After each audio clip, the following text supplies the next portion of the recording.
Week 6 of the NFL kicks off at 8:15 Eastern Time as the Giants will be hosting the Eagles. Philadelphia defensive tackle Jalen Carter, who was added to the injury report Wednesday due to a heel injury, is inactive for tonight's game. No practice today for Ravens quarterback Lamar Jackson because of that hamstring injury. Also, again, no practice for Cardinals quarterback Kyler Murray because of his foot injury. Panthers running back Chuba Hubbard missed another practice because of his calf injury that forced him to miss their Week 5 matchup.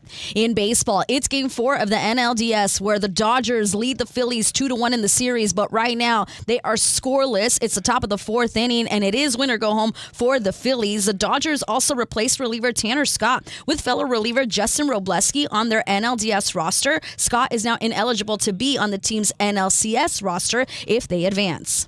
I'm Monty Bolaños. I've been covering this league since 1987.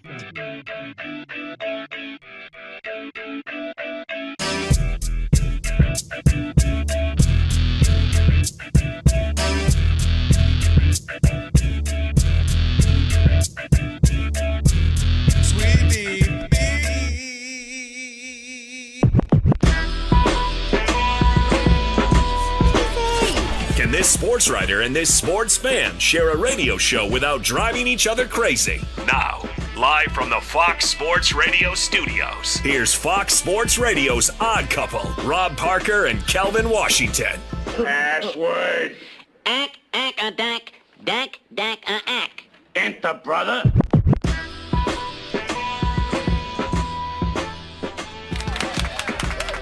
That's right. Come on in. You know what? With that password, you now have full access to this very fine radio program for the next 3 hours. Not two. Thank you, LeBron. Not two. Let me rub some liniment oil on your sciatica. I need baby oil. No I'm matter. thinking we're going Hennessy. I see. Okay. No matter how you listen in, Fox Sports Radio, foxsportsradio.com, the iHeartRadio app, Sirius XM Channel 83, and now live on YouTube. Oh, yeah. Say my name. Rob Parker. Rob Parker. Gotta find that one. There you go. Say his name. Kelvin Washington. And we are indeed the odd couple, Rob Parker and Kelvin Washington, on this TV theme song Thursday. And guess what? You'll need our phone number because we are, without question, the most listener-friendly national sports talk radio show on the planet. Ben Maller. That's right. At least when people are still awake. Gotta be up. Don't Sorry count about if you're that, not up. Ben. That's right. Write it down. Commit it to memory. 877-99 on Fox. For you laymen who can't figure out the numbers and letters together, it's 877-996-6369. Ben Maller. There we go. A little late, but we got it. I mean, I know his show is late, but dang, he's super late. My goodness. And if you hear feedback on your phone line, it's your own fault. It means only one thing. You forgot to turn down the radio. With that said, always remember, The Odd Couple was filmed in front of a live audience. Sweetie Beanie. Yeah. there we go. Let's go. We got the big show. Let me welcome in my co-host. He is Kelvin Washington. Kelvin No. Washington. There we go. Kelvin. There we go. I hit them all. Listen, the day they tell you that the board is broken, I got you. It's all good. I understand. That's just muscle memory. That means we do the show a whole lot. Iowa Sam, thank you for Appreciate trying to, you, Iowa Sam. it's a difficult show. Most shows, you just flip a switch Oh, and, don't start. Remember we said and they'll just bore you for 3 no. hours. Remember I'm we just said saying. New Year, New You. Okay, I'm sorry. Remember we said that back in January. Okay, I'm sorry. It's New Year, New You. The year is almost over. Okay. I didn't mean any particular show. You I was mean just other saying like in other general. networks? Yeah, like maybe on another network Gotcha. that has 4 letters. Got or you, something, got you, or- got you. That's all. What's happening? Well, nothing, man. Happy TV theme song Thursday. Be interested to see what I guess Sam right now get cooked up for you. No, Alex Throughout will the be day. here. Alex See is en route. But It's- I it's a- told Alex it has to be at least 2010 and up. no. 2005 up. Nobody cares about those. 2000 and up. No. I'm not going 2000? past 1995. What's wrong with 1965? A lot You got a problem was wrong with that? 1965. Me and you just started voting a year earlier, wasn't it? Yeah, just about. And we weren't right, and we couldn't even vote then. Yeah. There he is. There he is right there. Alex, That's So right. Alex, 1995 and up TV theme song Thursday. My goodness That's what the gracious. street. I'm just reading the street. Let me see. We want the best theme songs. So whenever they are, that's what we want. All right, let's welcome in the Odd Couple crew because we wouldn't be able to do this fine radio program without them. Rob G is the producer. Alex is our engineer. Thank you, Sam. Iowa Sam for pitching. Monty Bolaños is at the anchor desk. Yeah. That's right. She'll keep us updated throughout the program. And, of course, Never heard of him. Elijah. Never heard of him. Who? Wow. Never heard of Never him. heard of him. There you Who? go. Elijah Who? is our social media guru. Unbelievable. All right.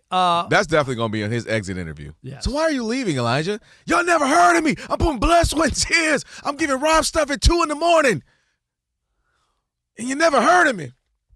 Well, I got to be giving him stuff at 2 o'clock. Did you see his face when I said He it? got a family. Exactly. He said, boy, you ain't never lied. I'm like, Elijah, are you up? Boy, I'm telling you. Or Elijah, right? I tell you, Elijah, are you up? or I'll text him like at 6 o'clock in the morning. I'm like, I'm hoping this don't wake him up, but I'm gonna just do it anyway. Oh, God, Elijah, did you see my bets? I'm so glad she loves and trusts him that she didn't turn over and thinks there's an A at the end of your name. You know? Who? It's Roberta. Exactly. Like, no, it's Robert, man. It's Robert. Right. All right. Rob G, we got a Thursday night football tilt, along with all the baseball that's going on. The playoffs continue. Dodgers and Phillies, Cubs and Brewers. And the Philadelphia Eagles will be the team to watch, obviously coming off a loss. And, there's a little pushback between the offense and what's going on. And Brown and Hurts are doing the two-step. Rob G. Fill us in.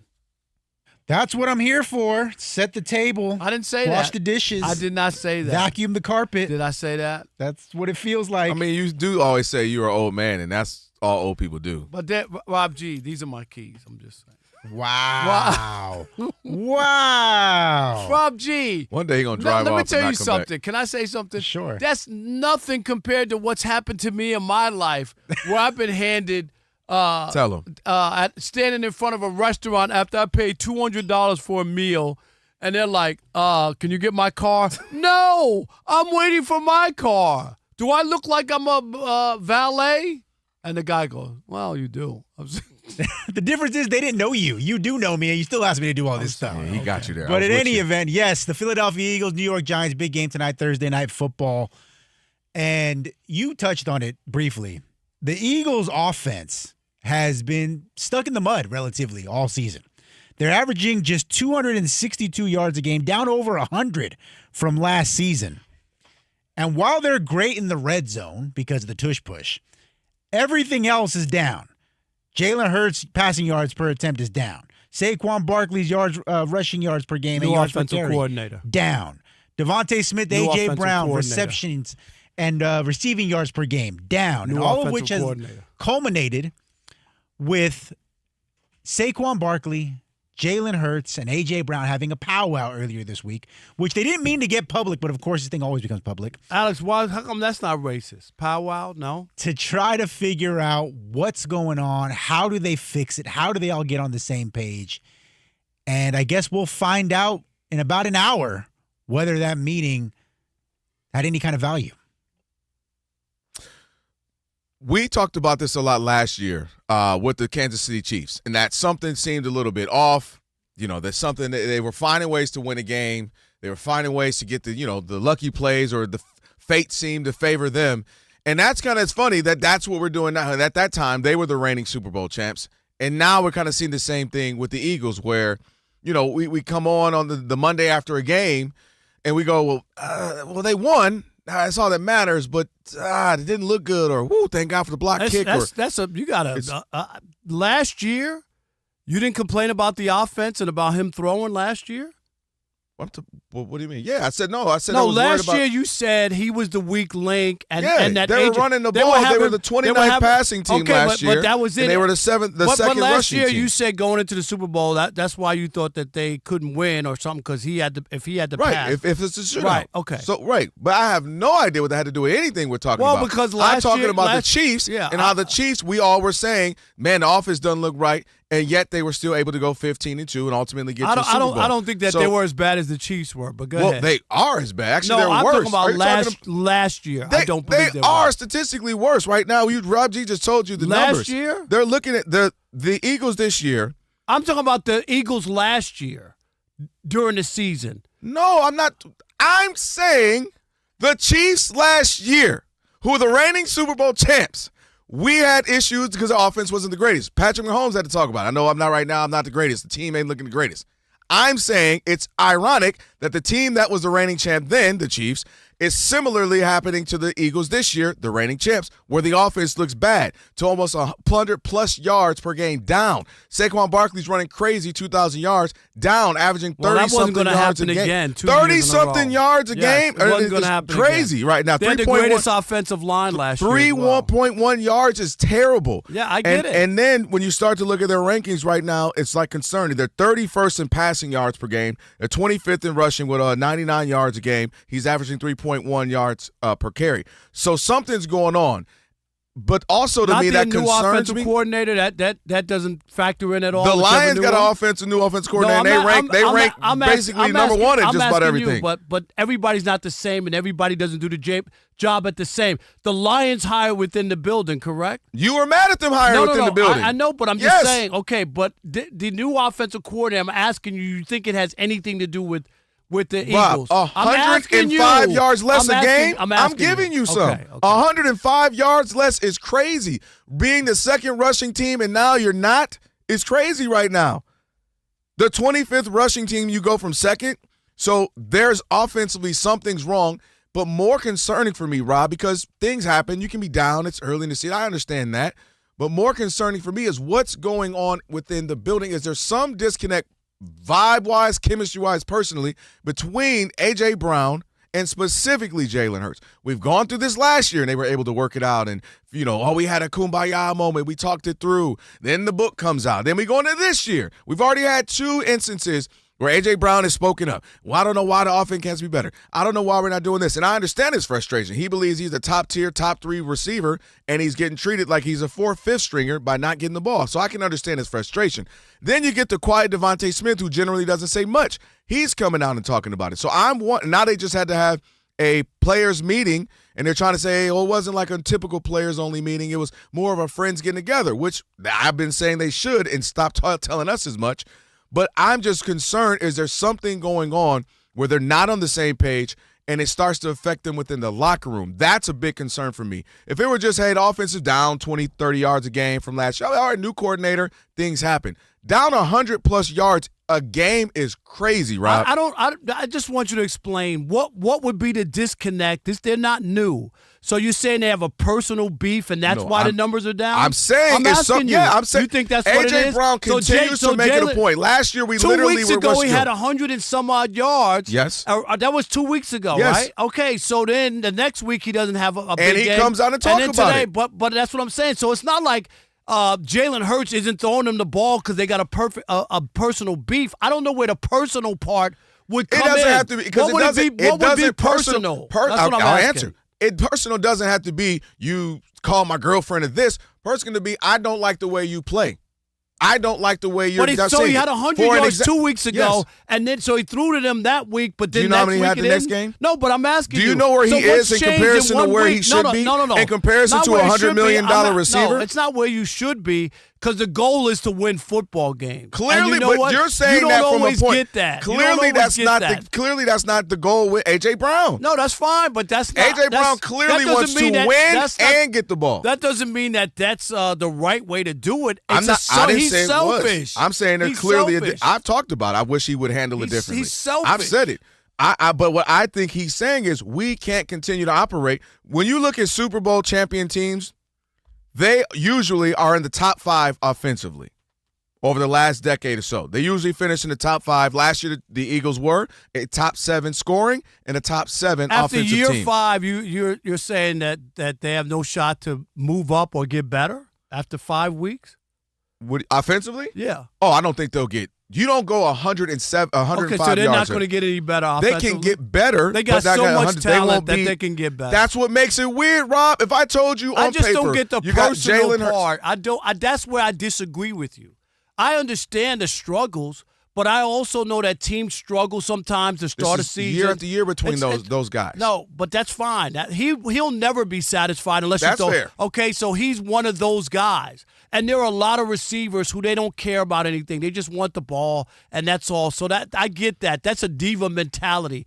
I don't see anything from Jalen Hurts that would make this personal, like he's deliberately going away. And it would be something if 2 weeks ago he didn't get over 100 yards in passing. And that's my point, is that, yes, has it been spotty, up and down?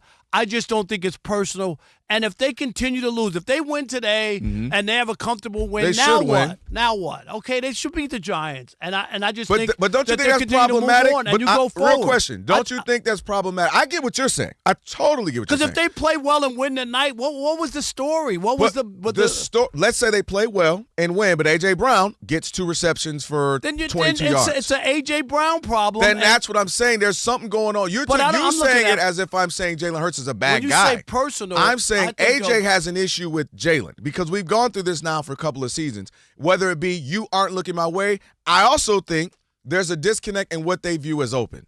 I think A.J. Brown says, well, anytime I run forward, I'm open. Whoa. Throw me the ball. Whereas Jalen Hurts is looking schematically, where's the separation? Are you getting 2-3 yards away from the defender? A.J. Brown is saying, throw me the ball, because the game you keep referring to, he wasn't really open. They were just throwing him the ball, and he was Deboing people. And that's what he probably is saying. Give me the ball no matter what. Don't worry about, well, you didn't get separation. Well, you weren't deep enough in your route. Throw me the ball is what I think he's saying to Jalen. 877-99 on Fox, 877-996-6369. Do the Eagles' offensive issues feel personal?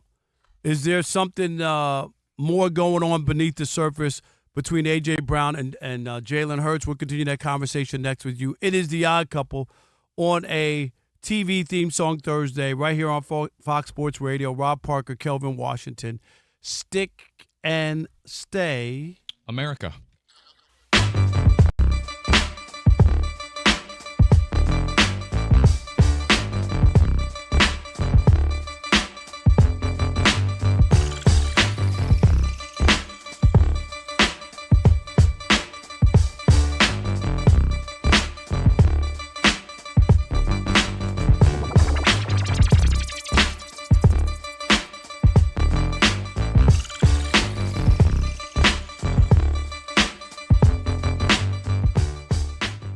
If I'm Shedeur Sanders and Bailey Zappi or whatever his name is elevated to number 2 quarterback, I would request my release from the Cleveland Browns. I would say thank you, but no thank you. Because every sign here points that they don't believe he's a starting quarterback in the NFL. I don't care what they're trying to make it. He has a soft landing. Kelvin, there's only one way you learn to play in the NFL. You got to get out there and play, okay? You could do all the prep work, all this other stuff. At some point, you got to get out there. You can't keep pushing other people ahead of him and not allowing him to be in this situation. I don't think he's going to be a star quarterback in the league, but there's a job for him in the NFL, okay? I believe that. I just think, why would you want to continue? It's like anybody else, or you're working at a job or a situation and you want to be an anchor man and you're a reporter with everybody else and they promote this person over you and this person.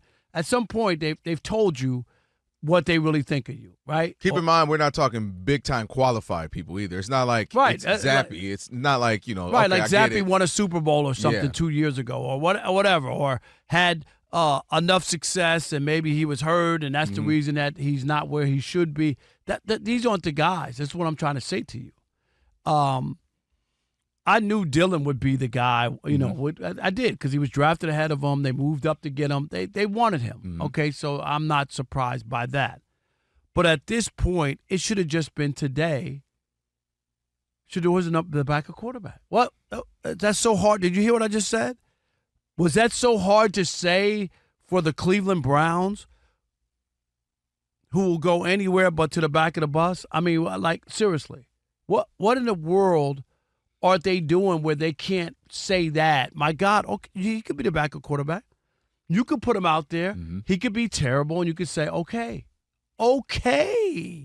We didn't think he was good enough. He went out there. Who was that quarterback for the Buffalo Bills, Rob G., who had Nathan Peterman. 6 interceptions? Right? Didn't he have 5 in the first half or something? Like it's just terrible. Right? Is that what he? Right? Didn't he have like 6 interceptions? Yeah, I think it was like 5 in the first half. It was but it was just like, okay, he can't play. Okay, we got it.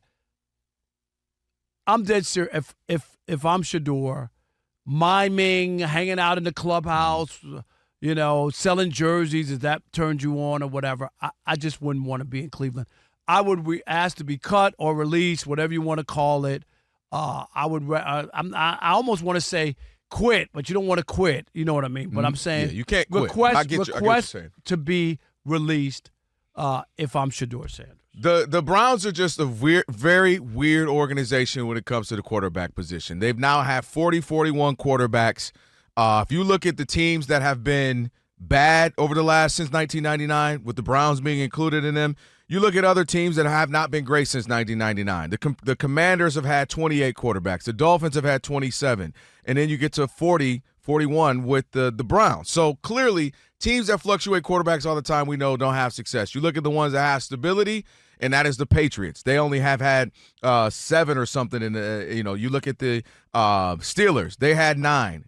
They had 10 quarterbacks between the Steelers and the Patriots over these years. What have they had? They've had Super Bowl appearances, had Super Bowl wins. I don't know about the Steelers. They've had stabilities In that group. Well, they've been to a couple Super Bowls. I know, but they've been to 3. Even in the 90s, they had a Super Bowl. They got a lot of quarterbacks. I know. They've had 10 since 1999. So my point is, you got to find some stability, and that's what I was screaming about during this whole draft and little post-draft time.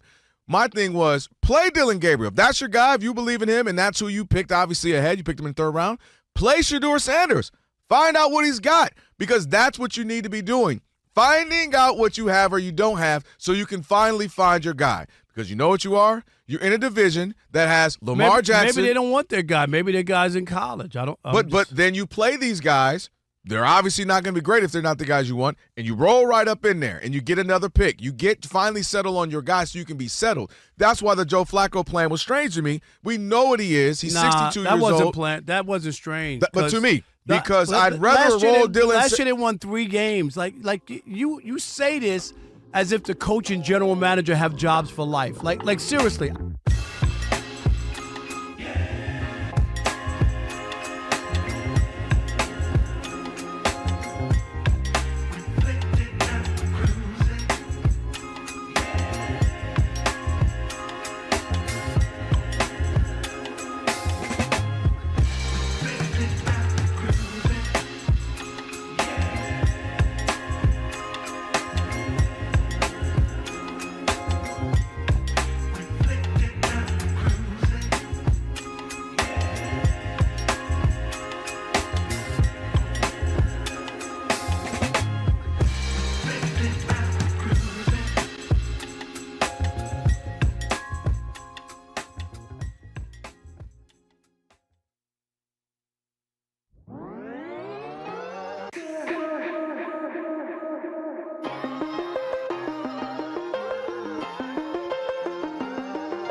Radio, The Odd Couple, Robin Kelvin on a TV theme song Thursday. And West Philadelphia, born and ready. we got Mike Cameron coming up, former MLB All-Star, in about 5-6 minutes or so.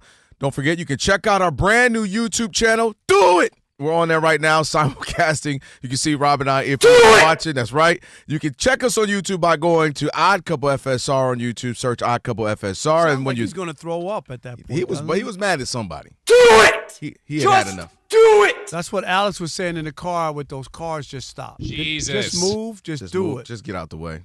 Luda had a song. I had telling two people to move, options get at out that the way, point. Yes, and I'm glad you didn't do it. I waited. Yes. Yeah. YouTube, check us out there. Subscribe, like, comment, be a part of the Odd Mob, all that good stuff. All right, we're taking phone calls. The Eagles, what seems to be going on right now? They had to have a players' meeting. Is there a disconnect? Is it personal things? Is it beyond football? What do you make? 877-99 on Fox. Who we got? How about Willingham in Virginia? You're on the Odd Couple Fox Sports Radio. What's up, Willingham? Hey, take it one day at a time. See, this is what I think the problem is like this right here. Once you win the Super Bowl, it's as high as you can get. And I think what's happening now, too, you play so many games. I'm going to just use a rapper, for example, Tupac and Biggie. You see what I'm saying?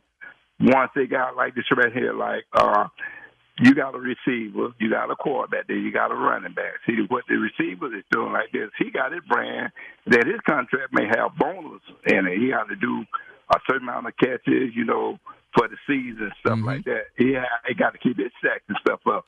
If he ain't getting his stat, but the quarterback getting his stat and the running back getting his stat, see, that causes a little confusion with the thing. And then you got a new offensive coordinator, and then he ain't calling the same play they normally call. So, yeah, there's definitely a work in progress. Them incentives. I want them incentives. That's nice. Come on, man. How about winning the Super Bowl? How about the Super Bowl check you got for that? That was last year. This year. Let me get my incentives. Scott in North Carolina, you're on the Odd Couple Fox Sports Radio. What's up, Scott? Hi, guys. How y'all doing? Doing good, buddy. I got to tell you, man, this conversation about my Eagles, man, getting repetitive, man. First they say Jalen Hurts and the coach got a problem. Now they say Jalen Hurts and the receiver got a problem. We do have issues on offense.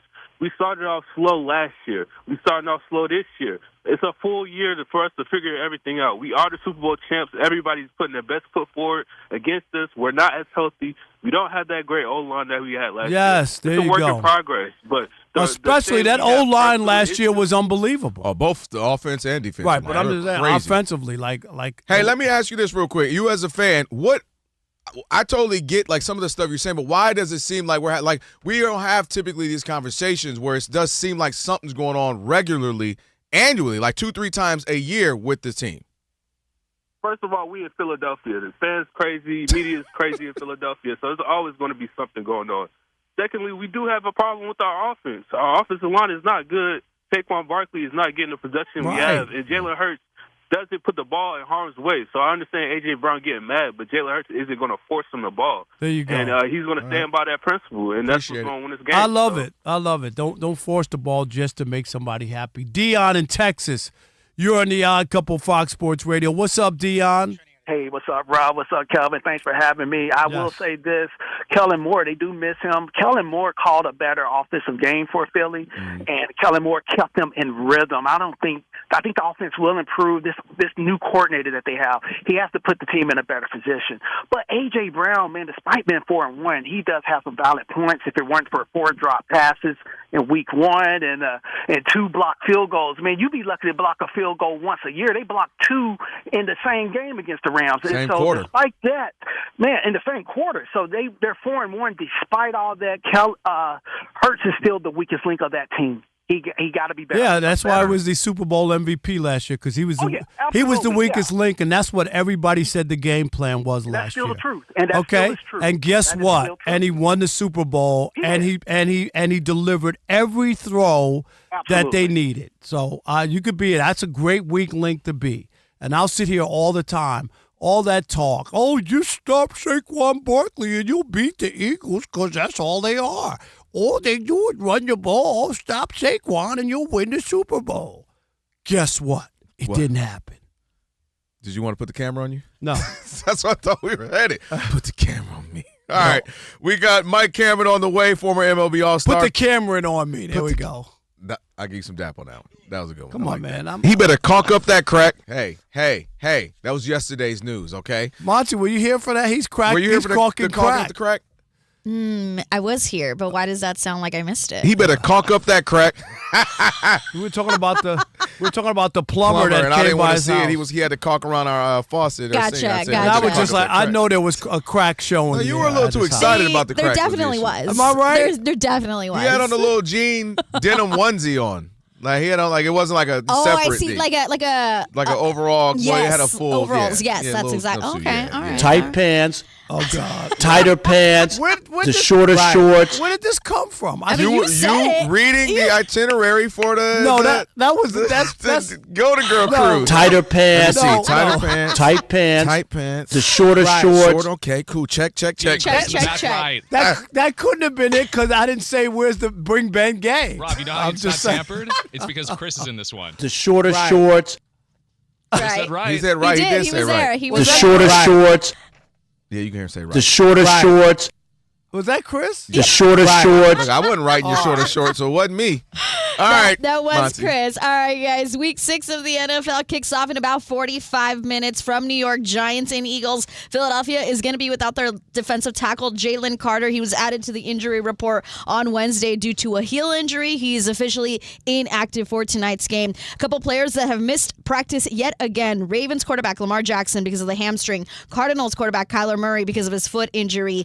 49ers quarterback Brock Purdy because of his toe injury.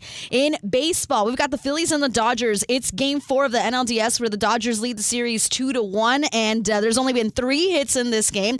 Christopher I already lost his name. Oh my gosh. Christopher Sandoval? No. Christopher Sanchez. Sorry, the other name. Christopher Sanchez has only given up 2 hits. One of them was to Alex Call. He just got on base right now, and the other one to Freddie Freeman, while Tyler Glasnow has only given up 1 hit to Kyle Schwarber. So we are scoreless. Bottom of the 5th inning again. Winner go home for the Phillies. It is winner go home for the Cubs later today. First pitch 9:08 Eastern time as they host the Brewers. That's game 4 of the other NLDS where Milwaukee leads the series 2-1. And in case you missed it, Lakers forward LeBron James is going to miss the start of the season 3 to 4 weeks because of sciatica on his right side. And Miami Heat head coach Eric Spoelstra is the new head coach of the men's USA basketball team.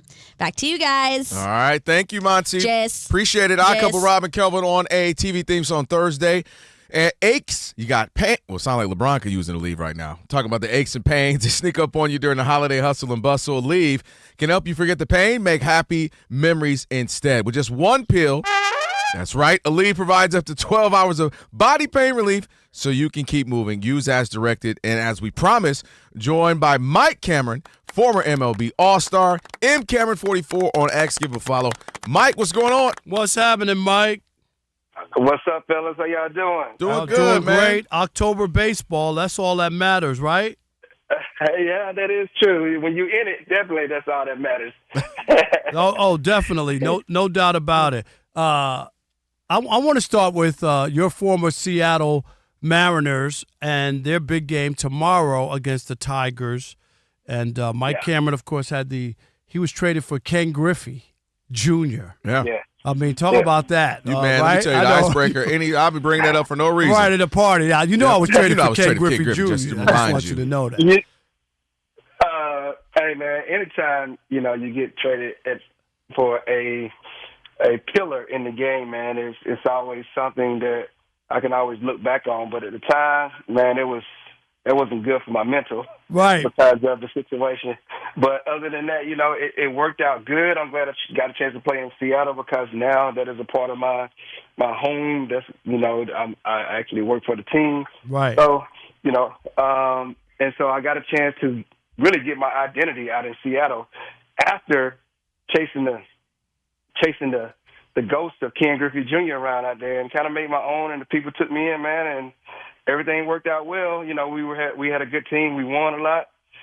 We just couldn't eclipse the championship mode because of those brutal Yankees back there. There you go. Right. They were always in the way, always somehow. But now Seattle has a team. I mean, they have a chance to beat the Tigers at home, Game 5. And I don't know what it is. Skubal against the Mariners is 0-3. Struggle bus, yeah. Yeah, with an ERA of almost 4.5 or something. How big would that be if they could beat Tarek Skubal, to get to the ALCS?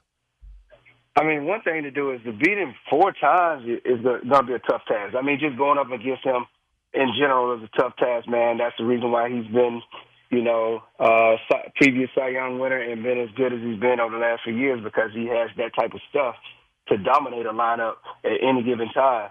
And I just think that, in our sense, that sometimes, players or teams can have your number. And the only thing you can do in this last game here is try to outlast Skubal without giving up too much to the Tigers. But I know they're going to be confident coming in there because they have the best pitcher as of now. Right now, the best pitcher in the league, starting for them. And so it's going to be a tough task, man. But this is what it's all about, man. It's winner takes all, and it's versus the best. And that place is going to be lit. That place is going to be lit in Seattle. You know that, Mike.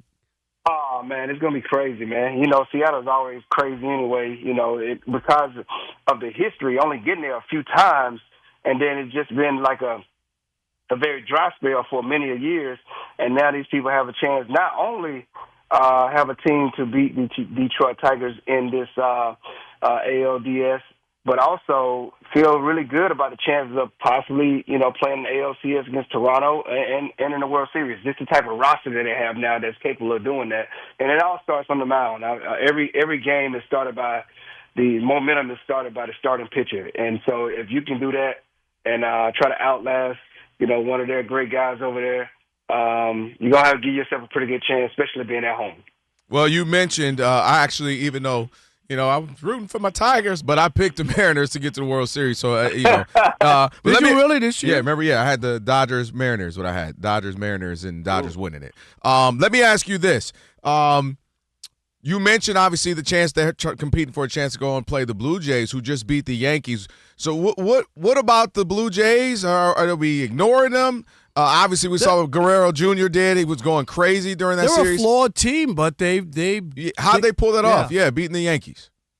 They're one of those teams, man, that everyone on the team seems to put the ball in play, and there's nothing wrong. I know everyone lives and dies with the long ball, right? But before you hit the long ball, you got to make contact, and this is what that team does. They don't get out of sight of who they are, and they got like some young guys in the bullpen and the starters, guys are blowing 100 and doing everything, man. So they give you different looks from that perspective, but and they also got a couple of guys around Guerrero Jr., where you got to pitch to him. You can make your choice as to what you want to do.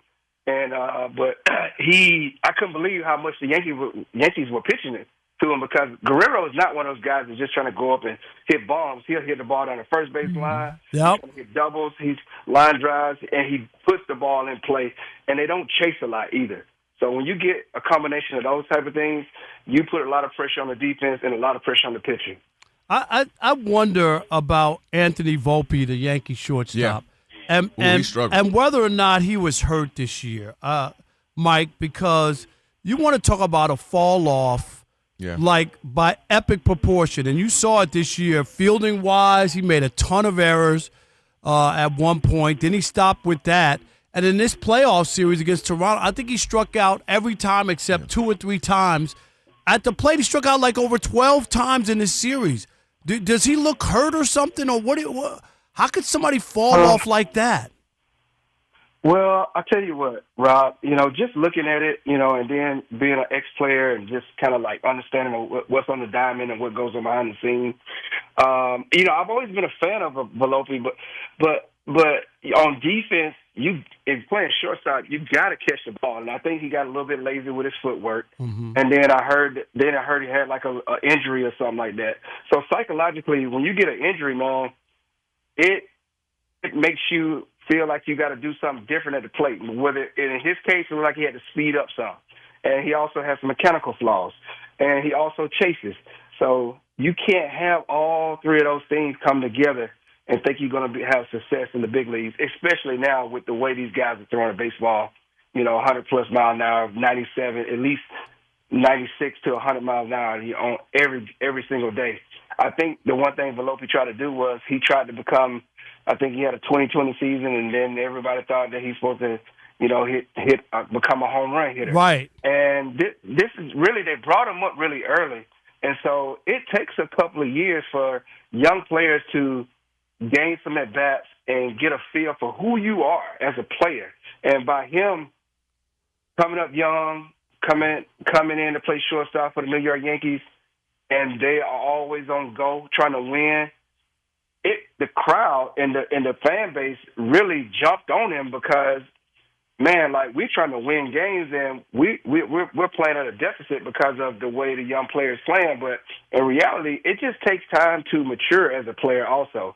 I think he still is only like 23 or 24 years old. Yeah. His series was just so bad. 1 for 15. 1 for 15. Yeah. No walks and 11 strikeouts. That's I bad. mean, that's you almost can't. You can't. Am get I it right? worse. My goodness. You got one quick one? Yeah, real quick for you. We got about a minute left. Yeah, about a minute here, Mike. Let me ask you this. We've kind of talked on the playoff. One of the things that happened in the last week or so, we get the announcement about the ABS, automatic balls and strikes. You in on it? You like it? You think it's good for the game, bad for the game? If you were still playing, and you would have a chance to challenge balls and strikes, would you like this idea?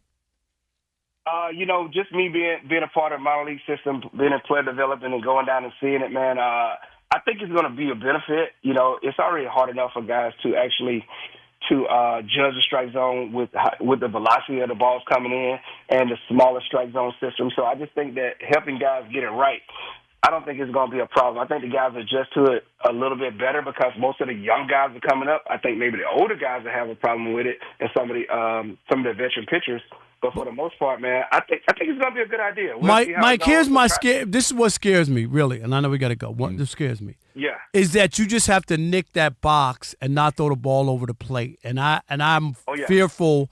Do you know what I mean? That like the star player Ohtani's going to get called out on a ball that just nicked right the corner of the box and not really come over the plate. Is that? Am I being foolish thinking that? No, it's definitely going to be a problem, especially for guys who've already established themselves in the big leagues and understanding their strike zone, and now they're having pretty much a virtual strike zone for everyone, and I think that's going to be an issue in that case. But for the most part, man, the guys will adjust. They'll kind of get used to it in a sense, but I think the pitchers are going to manipulate the strike zone at their best, but also it's going to benefit some guys in some of those close calls that we're not used to seeing. All right, well, we'll wait and see when it all happens, man. Thanks, Mike, appreciate you. All right, fellas. Y'all take care. No doubt. Mike Cameron there. Mike M. Cameron 44 on X. Give him a follow. Shekel City Player today on the way. Plus, we got to get you an update on the Dodgers, Phillies. They are at the bottom of the sixth as we speak. Shohei up at the plate. We'll keep you updated. It's the Fox Sports Radio. It's the Odd Couple.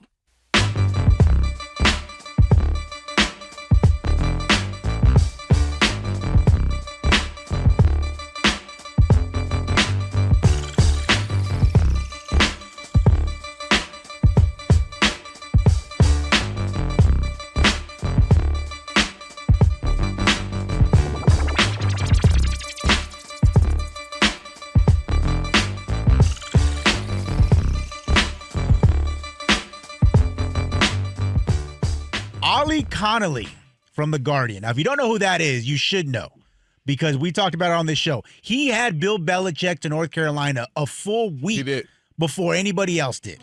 My man is, if he's not plugged in everywhere, he's definitely plugged in this situation with Bill Belichick with North Carolina. He reported about 2 hours ago. This is a lengthy, I want to read this verbatim because this is some gnarly information. According to sources, Belichick has discussed buyout options with North Carolina. He signaled a willingness to trigger his own $1 million buyout if he can find a soft landing with either another team or in the media. But it gets worse, guys. Members of Belichick's coaching staff have already spoken to other schools that are expected to be in the playoff hunt about taking on roles during the postseason. According to one anonymous coach, quote, "The rats are leaving the ship." Some staffers believe the change will come within 2 weeks. There's also been reports of serious recruiting violations that are currently under investigation at UNC. Recruiting and practice violations have already been proven by the school, according to multiple sources. And here's another one. Belichick's communication with his staff in the past 2 weeks has been described as, quote, "weird and distant." by multiple members of the current coaching staff. Multiple coaches were actually unable to get a hold of him during their recent bye week. One UNC defensive assistant said, quote, "What we've done to these kids is effed up." My goodness. I said this, and you could go look it up on YouTube, seriously, that this was going to end badly and this was a mistake from jump. I was never with it. And then even yesterday I said that they should move on from him because there's no long-term plan here. This is a terrible car wreck. We knew that was happening. We knew with the nepotism and the cronyism and the girlfriend in the mix and a 73-year-old coach trying to coach college kids and North Carolina not being a football school, getting your butts kicked up and down the field, right? It's just been a total disaster. I don't know how at any point, any situation that Bill Belichick really thought this was going to work or this was a good idea. I never bought into it. I'm not surprised. And they should come to some sort of agreement so that Bill Belichick can get on, with going to Denny's and the early bird special and whatever else he wants to do during the day. But this whole idea of pretending that this is going to work or you have to, go through the entire year of this for it to be cool, I'm not with it. Well, look, I call him Unc. UNC, North Carolina, is now just Unc because that's what I'm saying to him. Unc, we knew this was never going to work. Me and you talked about it from the beginning. What was the gain in this? Who's going to be the big winner in this? And ultimately, here we are with its decline. And to me, this was just UNC was used as a rebound. Bill him a check because he's billing him a check. He used him as a rebound. The NFL was where he wanted to be. You talked about it then, how he wants to break the all-time coaching record. He's a handful of games away from that. He wanted to obviously prove that I could be a coach without Robert Kraft, without Tom Brady, and it ended up not working out for him. So then the rebound was UNC. The problem is you can't rebound in college like that. You can rebound in the NFL because guys are professionals. Guys know what to do. They've been in the league, and you can implement your system over the offseason, and boom, we can move on. Programs in college, you got to recruit. You got to go in mom and dad's living rooms. You got to sell guys on what you're going to do. You got to build up your coaching staff. It's a whole thing. That's why it's called a program. And the idea that he could just march on up in there, half-in it, got your girlfriend. You're doing mind you, you're doing a book tour. Mind you, doing a book tour. You're beefing with Robert Kraft. He was never in this for the long haul, so it makes it strange. And then UNC, they got all giddy because, we get a big name and we'll get popularity. We'll get on all the shows. The Odd Couple's going to talk about us. But ultimately, like what happens most times in college sports, the kids are the ones that get used up. Because you knew this was terrible. This wasn't going to work. He was never serious. He was just looking for a rebound date. You were that. And ultimately, the kids, because you know what you got, Rob? You got kids who decommitted from other schools. You got kids who left and, went there. You got kids who maybe in high school right now who changed to where they're going to go. All of that it's something that's going to end badly, and we're hearing all the negative things that's going to come. So this was just a bad idea from the jump. Never bought into it.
This dude sang but how many versions of it? This is a different version. This ain't it. He sang every song from 1988 to 98. Is this Tighter Pants? Is this Family Matters? No, he's sung Family Matters. This is Full House. Full House. Full House. He sang this Full House, Family Matters, Step by Step. Oh yeah. One was it Growing Pains or something? But it sounds like Family Matters, though. We need Family Matters next, okay? Yeah. We need that. They just tapped him on the shoulder. Everything you made, everywhere. It sounds just like Family Matters, though. Hey, he said the network said if it ain't broke, don't fix it. Dang it, call Jimmy up. I don't know his name, but they called Jimmy up. Odd Couple Rob and Kelvin on a TV theme song Thursday. Get his name, because that man sang every theme song from the 80s and 90s. All right, it's now time for Shekel City. Welcome to Shekel City, the home base for Rob Parker's daily picks against the spread. How you do? All right, Shekel City. I was 2-2 last night. Not bad. 4 games in Major League Baseball.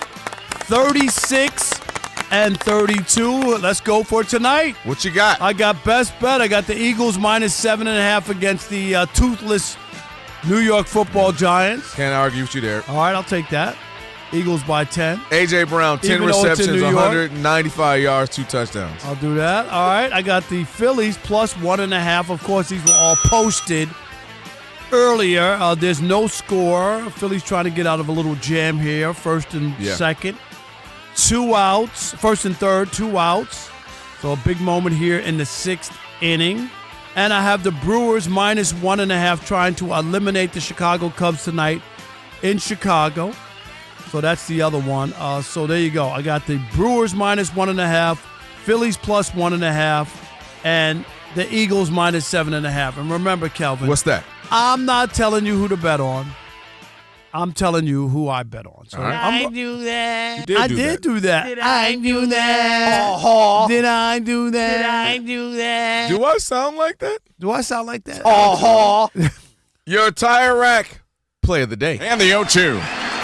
Line drive, fair ball, down the right field line, ricochets off the sidewall. Springer scores with ease. Judge on it quickly gets it in to keep Vladdy to a single, and the Blue Jays lead 1-0 in the first. Blue Jays radio there ultimately would win that series.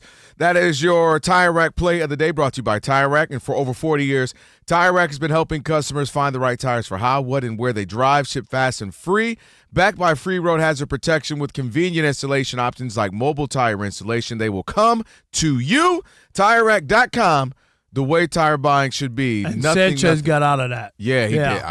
That was come back into the mound and end it. You know, he's had some big moments the last couple years. Top of the 7th, no score in Los Angeles. It's a big game. The last 3 innings here, right? Because the Phillies, if they win, they force Game 5 back in Philadelphia, or they'll be popping champagne. You know, right around this time yesterday, Dodgers still in it. It was 3-1, and then Clayton Kershaw pitched. Oh, that was not good. You were like, all right, 3-1, still in this thing. Few innings left. I did pull out. Thanks. Was that Clayton Kershaw? Yeah. I hit it so good today. No, Dave Roberts did not pull him out. Dave Roberts said, you're going to just sit there. You're going to just take this one, bro. That was a little brutal. I know, and after the game, it was you knew how bad it was because they called Clayton Kershaw Raggedy Andy. Rob, caution. It was bad, man. As soon as all right, Clayton Kershaw's coming out of the bullpen. The very first pitch, all right, like home run. You like, all right. No, it was ugly. All right, but he got it out early, a little rusty. Let him warm it up. Okay, that's all right, because, listen, the next, he definitely getting the next. Okay, hold on, wait. All right, calm down. Take a deep breath. Here we go, Click. It was not pretty. It wasn't pretty. It was like, yes, he is retiring after the season. There was. Thank you. If for whatever reasons, there were a little questions. Looked like Peyton Manning was last season.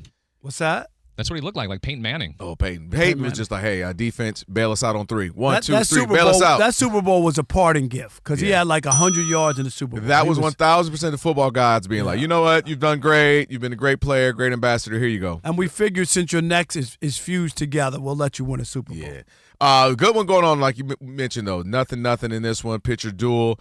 Somebody. I mean, we were talking about it off the air. Shohei. Come on, Shohei. You got to show up. Come on. He's struggling. Got those couple home runs early in the postseason. He's batting under 160 right now. So he's going to have to show up somebody. It might be one of those games that you get 2 runs. Judge batted 500 in the play. He did. I ain't going to lie. Which is crazy. We're going to get on that in just a moment. That when he has, finally has a couple of moments. He had his moment. Yeah. But it's like dang, if they fall short. So, and then we're not going to get a Yankee-Dodger rematch we were, possibly hoping for. Well, guess I don't think either team is going to make it to the World Series. Dodgers, Mariners. Dodgers are choking us down. I got it. We said Dodgers, not the Padres. Dodgers.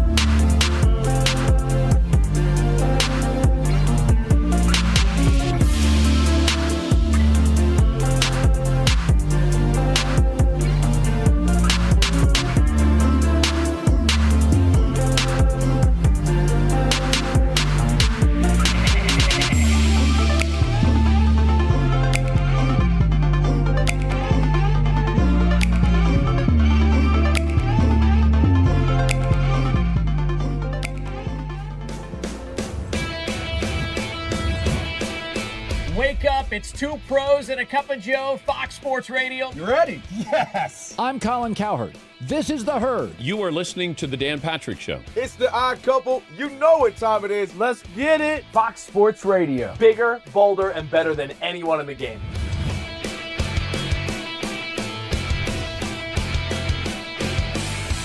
Fox Sports Radio is the #1 sports audio network. Diverse, fun, entertaining, and driven by the big sports topics of the day. They had to bolster the offensive line, which they did. You finally said something right. Congratulations. That game was incredible. You are wrong. You could take that trash somewhere else. Wham! We have a very special connection with our audience, our listeners. People feel that friendship. And I appreciate y'all, so I love it. It's all for you. Thank you. I'm your favorite fan. Thank I you. love you. You're very talented. You're the best. Thanks for taking my call. Sure. Great show. Thank you, Jim. You sound like Joe Pesci. How am I funny to you? I can't help but notice that the W-2s for the quarterback look a lot higher. That's because we're worth it. You gotta be kidding. He never was an elite quarterback. This team is unstoppable. He made the right call. You know that's right. LeBron James is a legend. No, he's not. He complains all the time. You say Brady's the greatest quarterback of all time, but Eli Manning beat him twice. Wrong. Wrong. For 25 years, Fox Sports Radio has dominated the sports audio landscape with the biggest talent and the best programming available. We talk sports and we have fun doing it. We talk about life. Sports radio is where you go after the games are over, and then the discussion begins. If the Chiefs win, sorry, Patrick Mahomes here. What do you mean by if the Chiefs win? It is live. It is unscripted. No other medium can touch that. And that's what makes it special. Yes.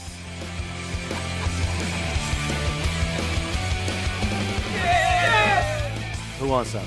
bigger, bolder, better. We are Fox Sports Radio. Yeah.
Game 4 of the NLDS between the Phillies and the Dodgers continue. They are at the top of the 7th inning, still scoreless. The Dodgers just took out Tyler Glasnow, who pitched 6 innings, gave up only 2 hits, 0 runs, 3 walks, had 8 strikeouts, put Emmett Sheehan in, and the Phillies have a man on second base. They still have 2 outs to go, but again, scoreless. It's winner go home for the Phillies. Also winner go home for the Cubs. They are going to host the Brewers in their Game 4 of the NLDS. First pitch is at 9:08 Eastern Time, and Milwaukee leads the series 2-1. Week 6 of the NFL kicks off at 8:15 Eastern Time. Almost there, as the Giants will be hosting the Eagles. Philadelphia will be without their defensive tackle Jalen Carter, who was added to the injury report Wednesday due to a heel injury. And on the ice, the Rangers are up on the Sabres 1-0 after the first period. Blackhawks and Bruins tied at 1 apiece after the first period. Canadians over the Red Wings 3-1 after the first. I'm Monsi Bolaños.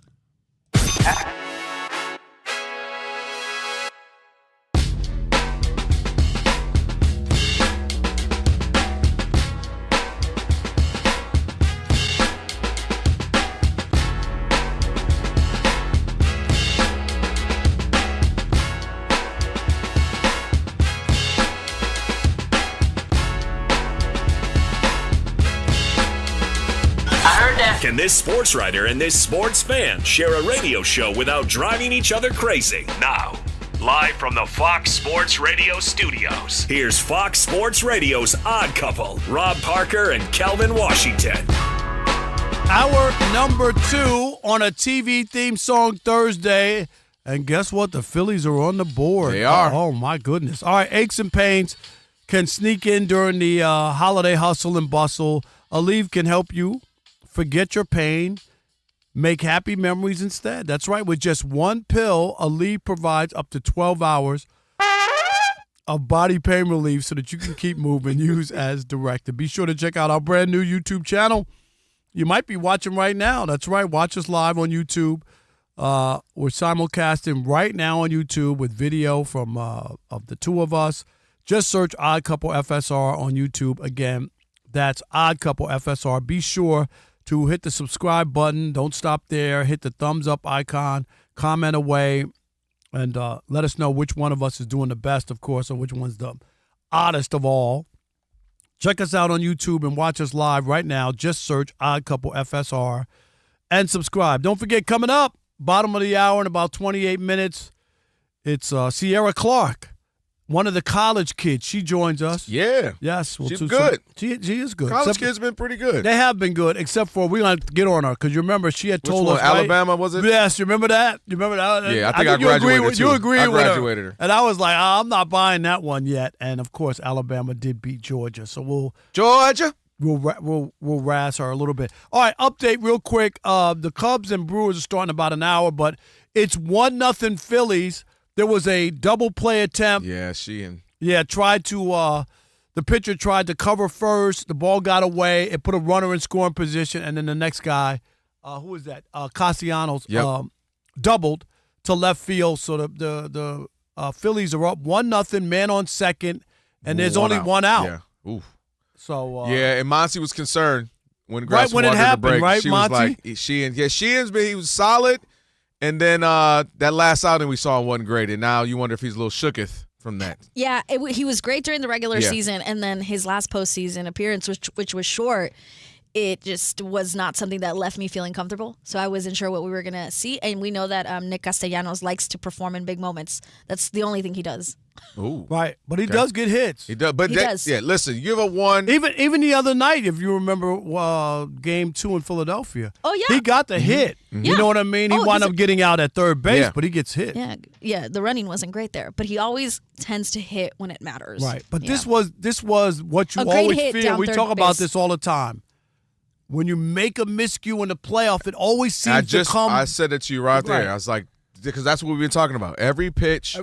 Every little miscue, bad ball, you played something off. Yes. You miss, you kind of lose sight of it in the outfield because you're ready to already look where I'm going to throw it, and you drop it like Aaron Judge did. Just stuff happens, and then it kind of can unfold from there. So if he can get out of this, that'd be great. But they're on the board now. Yeah, I'm surprised you guys haven't mentioned Dave Roberts pulling glass now. 6 shutout innings, 8 strikeouts, only scattered 2 hits. So what was he that? He only had 83 pitches. I saw. They pull him to get Sheehan, and to Monty's point, in this postseason coming into this game, 2 1/3 inning, 4 hits allowed, 3 earned runs, 2 walks, 1 strikeout, ERA, a chubby, to quote Rob Parker, 11.57. I love that. And he's the guy you brought in to replace. I know. Glass shutout now, pitcher. what is the reason? Because your bullpen's lined up a certain way. I hate when they do that. Is it because he pitched out of the bullpen the other night? He pitched is it, that but what didn't it he is, pitch an maybe? inning the other day? No, the plan was always for him to be available for this game. He did pitch out of the bullpen, but it was a short, maybe 2 innings. The plan was always for him to start this. No. I'm saying, but why you didn't have him go further? That's what I don't think. I don't think so. Because they use it when they put him out of the bullpen. It was like, instead of having a throw day, you know what I mean? Yeah. That was like, we'll just have you throw in the game rather than throw on the side. So that's why they thought we could have him do that and still, have him pitch. Exactly. But I don't know. I mean, you're right, Rob G. 83 pitches doesn't seem like he's gassed to me. And what do we talk about with the Tigers? And obviously he lost the game, ultimately, Scuba, but it wasn't because of him. He pitched well. I mean, why can't guys go 7? They can. Why 7 2/3? Why can't you go 8? If you're good enough. Whoa, Monty, set it down. Give me the whole game. I know. Sorry. Nolan Ryan ain't walking through these doors, Monty. I want him. I want Sandy Koufax ain't walking through these doors, all of them Monty. to resurrect in other little kids. So in a couple years, we're seeing them. Is that Well, okay? I'm going to end on this whole thing. Nolan Ryan once pitched a game in extra innings. Yeah, this is crazy. And Monty threw 235 pitches. Look it up. If you guys think I'm crazy. 235 pitches. Rob G, he made his next start. No, I ain't gonna lie. That's crazy. Like, Rob G, what do I always tell you? When we do our call every day, I say, Rob G, Kobe Bryant scoring 81 that still needs to talk about every day. Like, hey, welcome to the show. By the way, Kobe Bryant scored 81. Yeah. That needs to be the second step. We need to say, by the way, Nolan Ryan just threw 235 pitches. That don't even make sense. Like, they guys can't go 80 pitches. If you throw more than 80 now, they're like, wow. They're like, oh, if you throw more than 100, they're like, whoa. And Glass now's last pitch, he struck out the last guy he faced. 97 miles an hour. Wow. Yeah. So, what? I don't know. He only got the one. But they got one. Again, it's a bigger question. Why? Your guy is dealing. He's only scattered 2 hits. He struck out 2 of the last 3 guys he faced. You know what it is? Well, I mean, I don't know if this is about to be the topic of the day, but I'll just answer that real quick, Rob G. I think they're playing so far along, like the long game, whereas historically, you name the sport, it was in the moment. No. Now it's just they look at the numbers and know that people the third time around, the averages are better. If I see a guy 3 times in a game compared to 2, I have a better shot. But that's first still 2. That's what they're doing. But I don't agree with that. I don't agree if somebody has good stuff and is pitching a good game. Until they get in trouble, I'm not taking them out. That's me. 100. No, that's what I'm saying. You walk a guy or something. You walk 2 in a row. Or you give up 2 couple hits. Singles. All right, come on out. You don't have it. I got it. If a guy still has it, it's absolutely no problem to go ahead. But to me, they're looking too far ahead. It's sometimes in the moment, like you said, I got to look at my guy. He's going to give me a look and be like, no, I'm A1, and you ain't pulling me out this game. Who did that? Snell? Earlier, Snell was like, hey, you ain't pulling me out. You need that. And right now what they're doing is, all right, this is his second time. They'll be third time seeing it. And numbers say and indicators indicate that if they have 2 left-handers coming. So what we need to do, man, sometimes you got to just go in the moment. We're trying to win a series. All right. Hey, if you're going to do that, why are you paying a guy $30 million a year I for agree. agency? If you're going to treat him like he's the random AAA dude, I bringing agree. it up. It doesn't even make sense. Like, it's like a receiver, $100 million. And you don't even I'm throw not him the buying ball. that. I'm not buying that. You think he was trying to slip that in like I was know what he was talking You about. know what I mean? No, I don't know. receiver. No, I don't know. Because you're winning the games. ball once a You're game. winning You know what I games. mean? No, I get it. You All get right, it. let's go here. The Yankees are eliminated, and the Blue Jays celebrated, and they did their thing. And the manager was in there to, Talking talk big about smack. Start spreading the news. He was singing Frank Sinatra. That was a dig at the Yankees, and now people are like, oh, the Yankees got their longest championship drought. They haven't won since 2009. 16 seasons. Now, for the Yankees, that's a long. It is. Because they've won 27 championships, and they are used to winning every so often, or at least, they're in there a lot, but they're used to winning. And now there are people saying whether or not they're still the preeminent franchise in Major League Baseball. And I'm going to tell you. What are you going to tell me? They still are. And and people, it's hard to win. And I'm gonna even like the Dodgers, right? We talk about they've won 2 in the last since 2020, right? They've won 2 since, but before that, 2020, they won 31 years. They won in like 1988 or something, right? 1988, and then 2000 was that 32 years. It's hard to win. The Rangers had never won. They won a World Series. You could go on and on and on. The Tigers haven't won since 1984. The Mets haven't won since 1986. Can I go on and on? I can go on. The Angels haven't won since 2002. We can go on. It's hard to win, but the Yankees are always in the mix. And they are always viable, and it always feels like they have a shot at some point. And they've come close. They finally made it to the World Series. They lost to the Astros during a cheating scandal, right? They were in the They were in the ALCS then. They lost on Game 7 on a pitch that they thought they knew what was coming. If you remember, Altuve hit that home run and then didn't want his jersey pulled off. Jose 5-2, man. Yeah, that's what I call there him. you go, 5-2. That's what I call him. But you know what I'm saying. I don't think anybody has replaced the Yankees. We know the Dodgers and Yankees are 2 of the premier franchises. We call the Dodgers now the evil empire because they're spending money like it's going out of style. They're trying to do something that the last team that did it, right, was the Yankees. In 99, 2000, they won back-to-back. No one's done it in 25 years. The Dodgers are trying to do it, but I still think they're the preeminent franchise in Major League Baseball. So I'm not going to act like I can ignore what the Yankees have been for the last 100, 150 years or whatever. But what I'll do is, and I was just explaining this, Monty and I, during the break, we were talking about we're talking sports, and it ended up talking about the Clippers. She's a Clipper fan. And I'll give you an example of what I think the Dodgers may have done to the Yankees. That is, there's a younger generation who, if you're 30 and under, you have seen, maybe even 35, you've seen the Dodgers, as you mentioned, they've been to 4 World Series. They won a couple, 2020, 2024. So that's a huge thing. You've seen them win a couple. You've seen them been to 4 World Series where you haven't seen that with the Dodgers or with the Yankees. They got the 2 rings. They've won their division 12 out of 13 times. So you talk about always being there. The Dodgers are always at least in the postseason because they won their division 12 out of 13 times.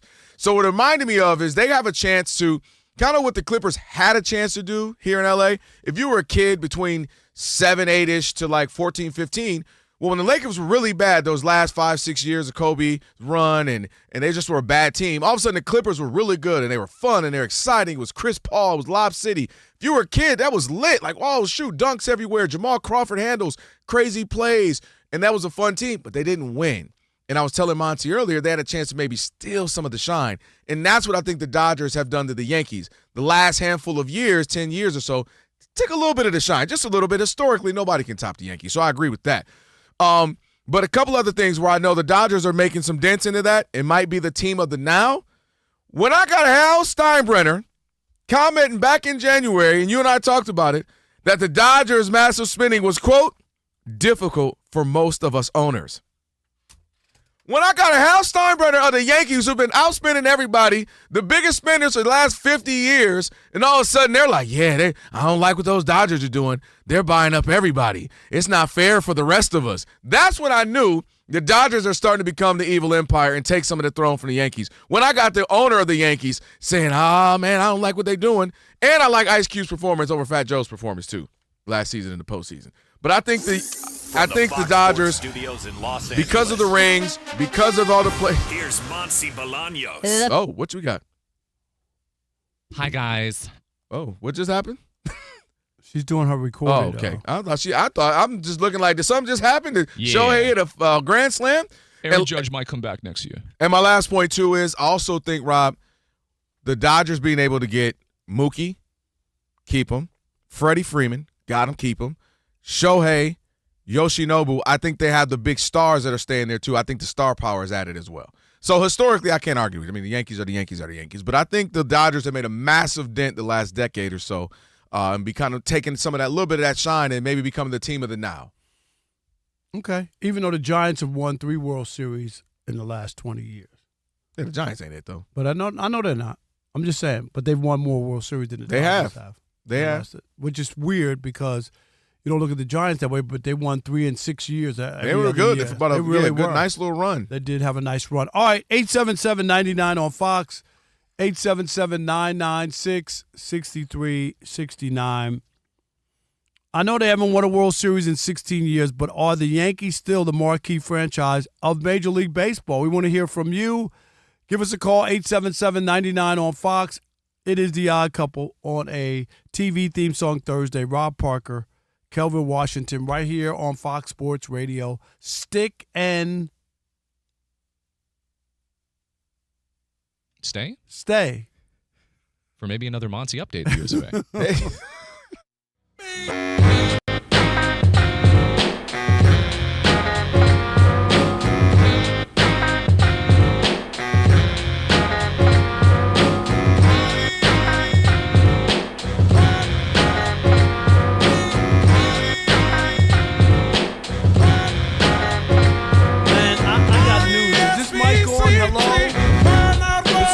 To the Indianapolis Colts, their ownership, management, general manager, all that kind of stuff. The guy who sells in the ticket window. I hope everybody in Indianapolis is listening. Don't do it! Do it! Don't do it! Do not sign Daniel Jones off a premature, way too early, haven't beaten anybody, kind of start to the season. We've seen this before.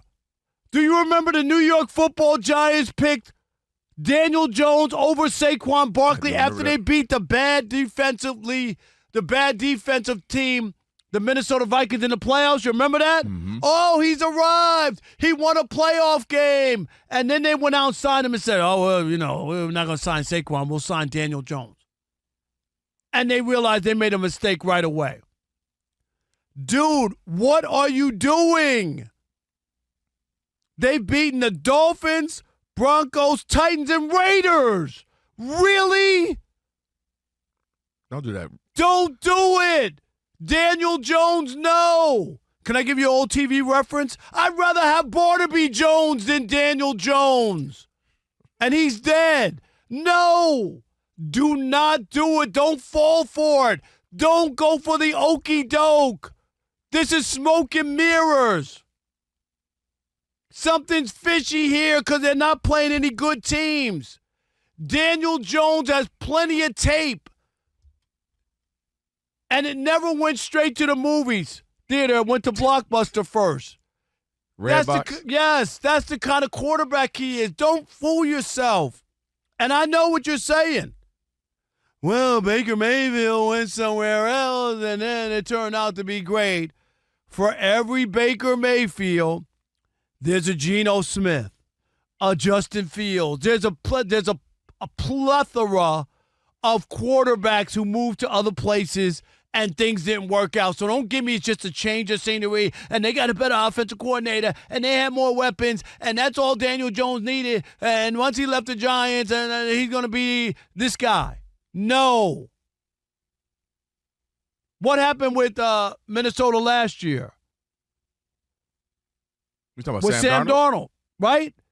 They didn't want. They saw in the biggest games of the year. He melted down. He turned to goo. No, thank you. I bet they wish they had him now. No, they don't. Yes, they do. Yeah, nobody cares about the regular season. They're trying to win.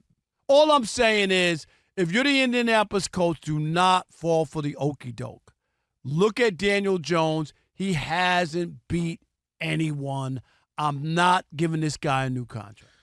I'm not in a rush to sign Daniel Jones. I don't think this is to me, I don't view this as a Daniel Jones thing. I think this is more of a Shane Steichen thing.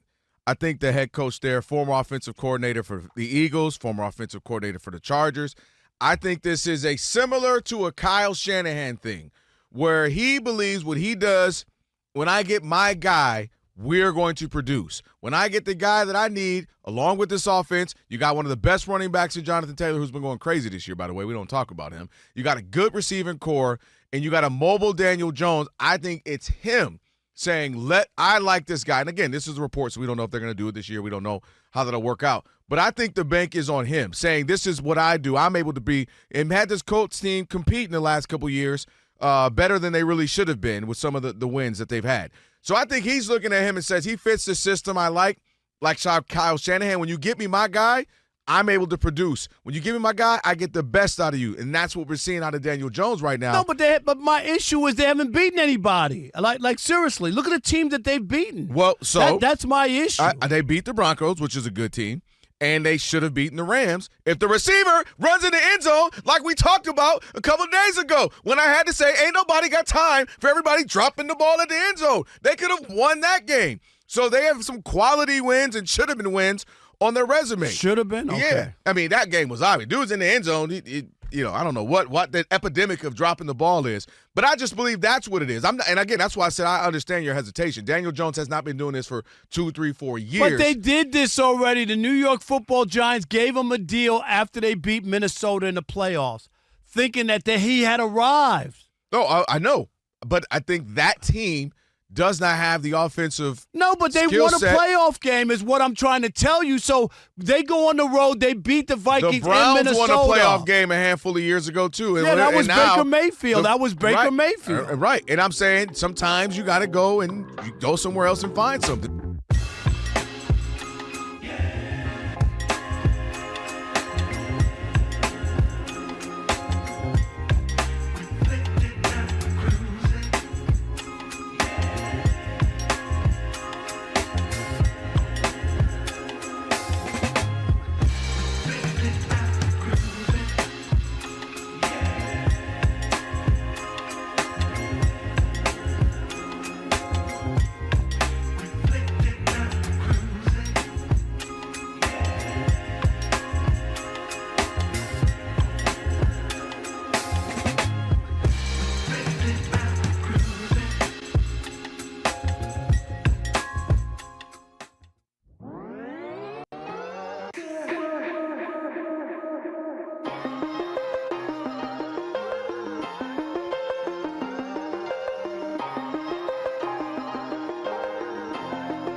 By the time I come,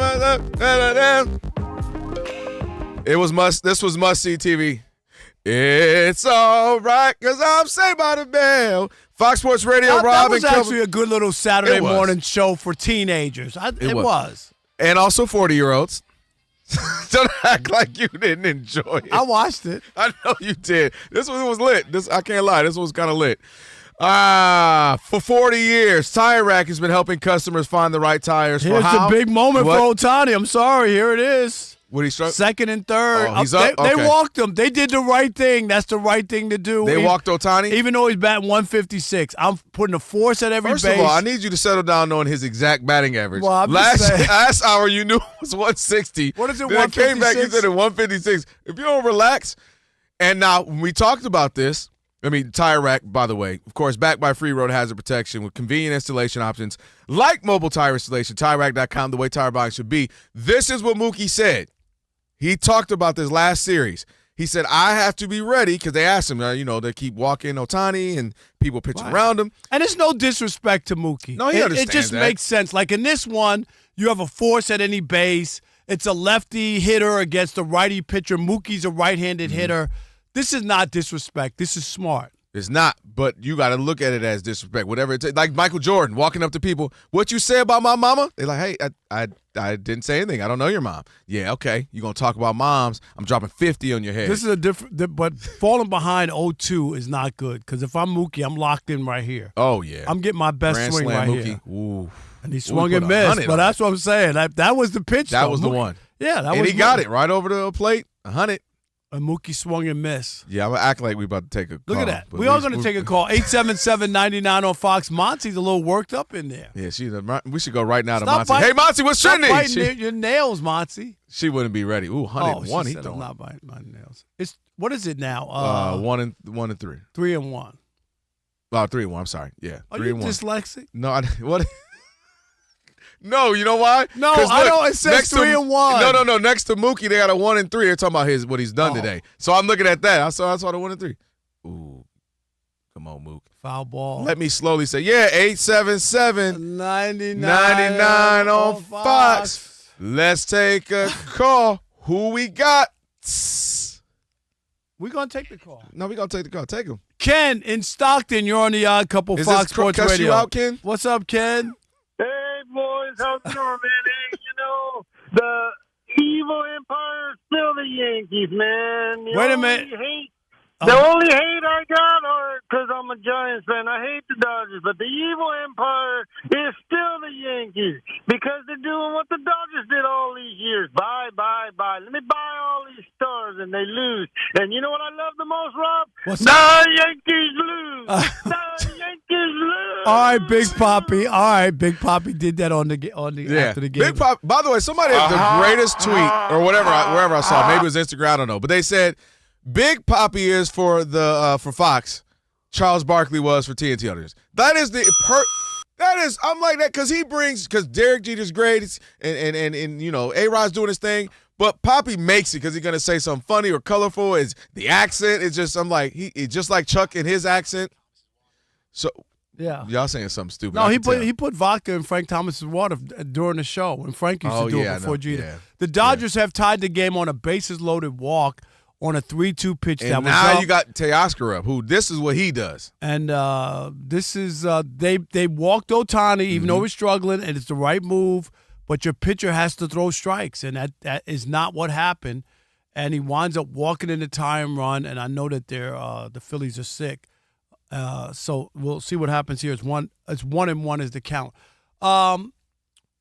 Coming up, don't forget we got college kids. College kids. Cierra Clark, that'll be good. She's been great, and looking forward to seeing what she has. Also, Shop Talk coming up. See what Rob G cooked up in just a little bit. This might be the worst update we've ever got from Monty. Monty Bolaños is going to attempt to give you an update. I'm going to attempt. Yeah, there's so much going on right now at the moment. Jackson Dart throwing bombs too. Right? Is that what you saw when you and I made eye contact? I was like, I think we both saw the football. How about the DBs looking at the ball? How about that making a play instead of tackling the guy after he catches it? No, I don't understand it. The New York Giants are driving. Literally, Jackson Dart is officially in the end zone. He's in the end zone. Yeah, he's in the end zone. So this is week 6 of the NFL. Might as well start here because Jackson Dart putting the Giants in the end zone, up now 6-3, pending the extra point. If they are going to kick, I don't see why they're going to go for 2. Eagles did get a field goal on their opening drive. Also, Saquon Barkley on the opening drive had 31 rushing yards. Last game, in the whole game, he had 30 rushing yards. So just on the opening drive, it's already looking better for Saquon Barkley and a little of the offense for the Eagles. But Jackson Dart took that one to the house. He's got 19 rushing yards, a touchdown. He's also thrown for 34 yards. Again, Giants up against the Eagles 6-3 early in the first quarter, pending the extra point that is being kicked right now. And it looks like the Dodgers managed to tie the game, but that's pretty much it. With the bases loaded, they tied the game on a walk by Mookie getting to first base. They intentionally walked Shohei Ohtani, like you guys said. It was Johan Duran who came in for the Phillies to see if he can wrap this up. They were up 1-0. Now we are tied at 1 apiece after 7 innings. It's win or go home for the Phillies. Also win or go home for the Cubs. They're hosting the Brewers in their Game 4 of the NLDS, and that starts in about 45 minutes or so. When it comes to NBA news, LeBron James is going to miss the start of the season. He's going to miss about 3 to 4 weeks with sciatica on his right side. And we've got some hockey going on. Panthers right now over the Flyers halfway through the second period. Lightning edging the Senators 3-2. Also halfway through the second period. And the Blackhawks and the Bruins are tied at 2 apiece late in the second period. Back to you guys. Real quick with sciatica, I've dealt with that. It's tough. It's so annoying. Oh my gosh, it's so random annoying. Too. Yeah. I thought that was something you get in your hair. Oh, that's seborrhea. I'm sorry. No, that's up top. We're going down bottom right now. My question though is, I'm not even being funny. Like I've dealt with it at times. How do you project? You're gonna like it's just kind of doesn't it just go happens, away right? or happen? I How do agree. you know? This is how you know they don't want to play preseason. Then like the three or 4 weeks. Yeah. Like I'm not even being funny. How do you usually just it's a day-to-day kind of a thing? Agreed. So I thought that was strange when I was like 3 to 4 weeks. Usually you don't know. It just kind of happens. All right, Monty, apparently thank you. LeBron knows. Yeah, well, when you're LeBron, Yeah. maybe that was the He decision. just doesn't want to practice with DeAndre Ayton. I saw that. I ain't practiced with him or Luka. All right, thank you, Monty. Cheers. Aches and pains can sneak in during holiday hustle and bustle. Aleve can help you forget the pain, make happy memories instead, and with just one pill, Aleve provides up to 12 hours of body pain relief so you can keep it moving, use as directed. And as we mentioned, it is now time for College Kids. It's time for the College Kids here on The Odd Couple. A look at this week's college football through the eyes of the young and inexperienced. The rookie in the bit. But they swear they know college ball. Yeah, right. Fundamentals are going to show up. Are their takes sophomoric or graduation worthy? Rob and Kelvin will decide. Bring them on. That's right. It's College Kids here on The Odd Couple on Fox Sports Radio. So where we invite somebody to come in and talk a little college foosball. In order to do so this week, talking SEC, we had to bring in Cierra Clark, host of the SECT podcast. Cierra, how you doing? Good. How are you? We're doing great. We're great. Everything except for your Georgia over Alabama pick the last He's not time going to you were let you here. live it down. Sierra, I wasn't going to let you get away with that one. Yeah, I should have known. You know, it's like Alabama is like that ex-girlfriend that Georgia just cannot get over. Well said. I thought you said you was done with her. I know, man. I know. I'm sorry. All right. Other than that, you've been rolling. Very good. All right, let's go. College Kids. Well, speaking of ex-girlfriends, how about a current girlfriend? Uh-oh. Jordan Hudson's probably the only good thing happening in North Carolina right now. And Sierra says that this Belichick experiment at UNC should really be a lesson learned for all parties involved. Sierra, explain yourself. Yeah, it shows that between college and the NFL doesn't always work. We saw it with Nick Saban. He was okay with the Dolphins, but got that itch to coach in college. Steve Spurrier, who I adore as a Gator alum, did not work out in the NFL. And Urban Meyer, another Gator, I guess, that was also very embarrassing with his experiment with the Jaguars. And it's just like college and NFL is just so different. Bill Belichick, I guess, is one of the greatest NFL coaches of all time, or he just had Tom Brady for a million years, who knows.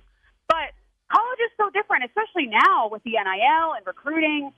The locker room has to be united. Like, I'm sorry, I cannot picture Bill Belichick going into a small town in the deep South trying to recruit some kid and convince his meemaw that he's going to be in a good space for the next 4 years. I just don't know.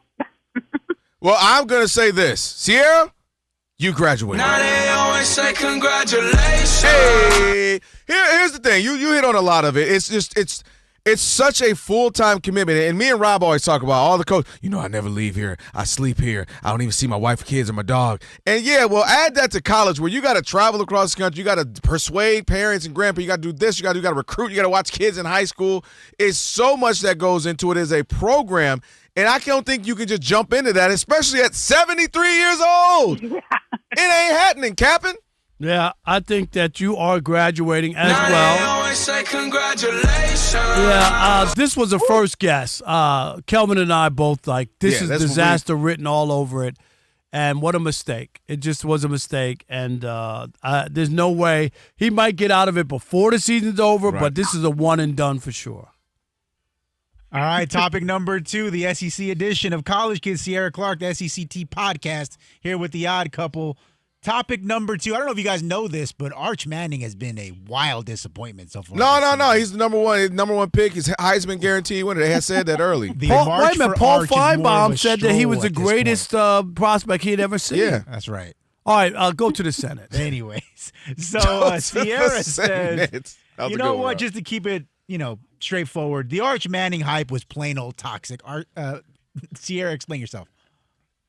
I just think it is so bad, especially for a kid so young, for everyone to say all this crazy stuff like you just said, that he's the greatest of all time. People are calling him a generational talent.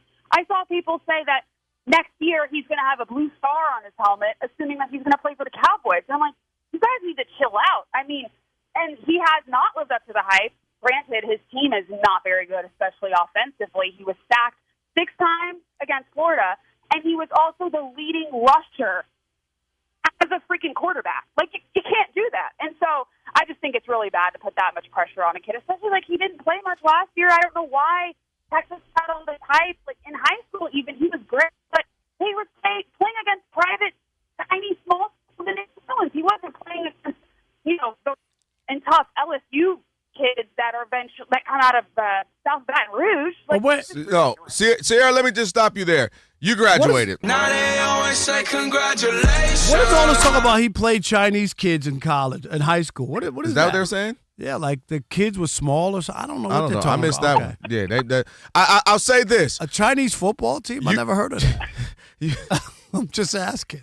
You brought up a good point, Sierra, when you say his freshman year, it wasn't like he was just rock star balling out of control. He's behind Ewers. He didn't play a lot. So the hype that he was automatically the number one and automatically the Heisman was a bit premature. And he should get hype. He was solid. He was good in high school. He obviously comes from a great family. So you thought he would get hype. That's kind of a given. But where they were giving it to him as like an automatic, that was the part that was confusing to me. So I'm with you on that. And now they were questioning if he was coming back.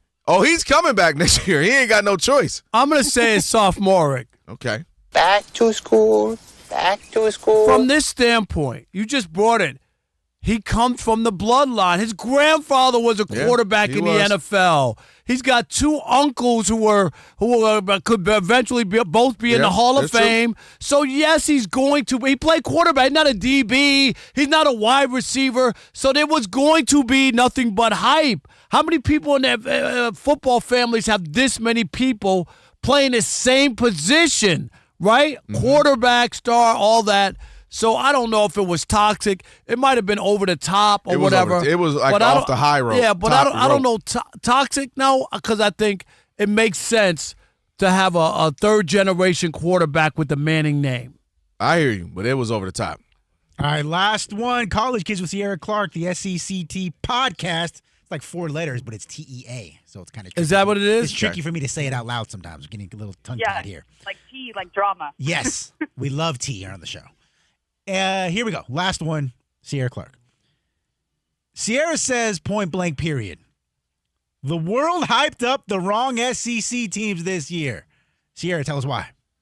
Yeah, so it kind of goes along with our last point, saying that Texas was very hyped up. A lot of it had to do with Arch Manning, but they did make it to the college football playoff there. So I do get that hype there, but still I think Arch Manning had a lot to do with them. They were the number 1 preseason favorite to win the SEC.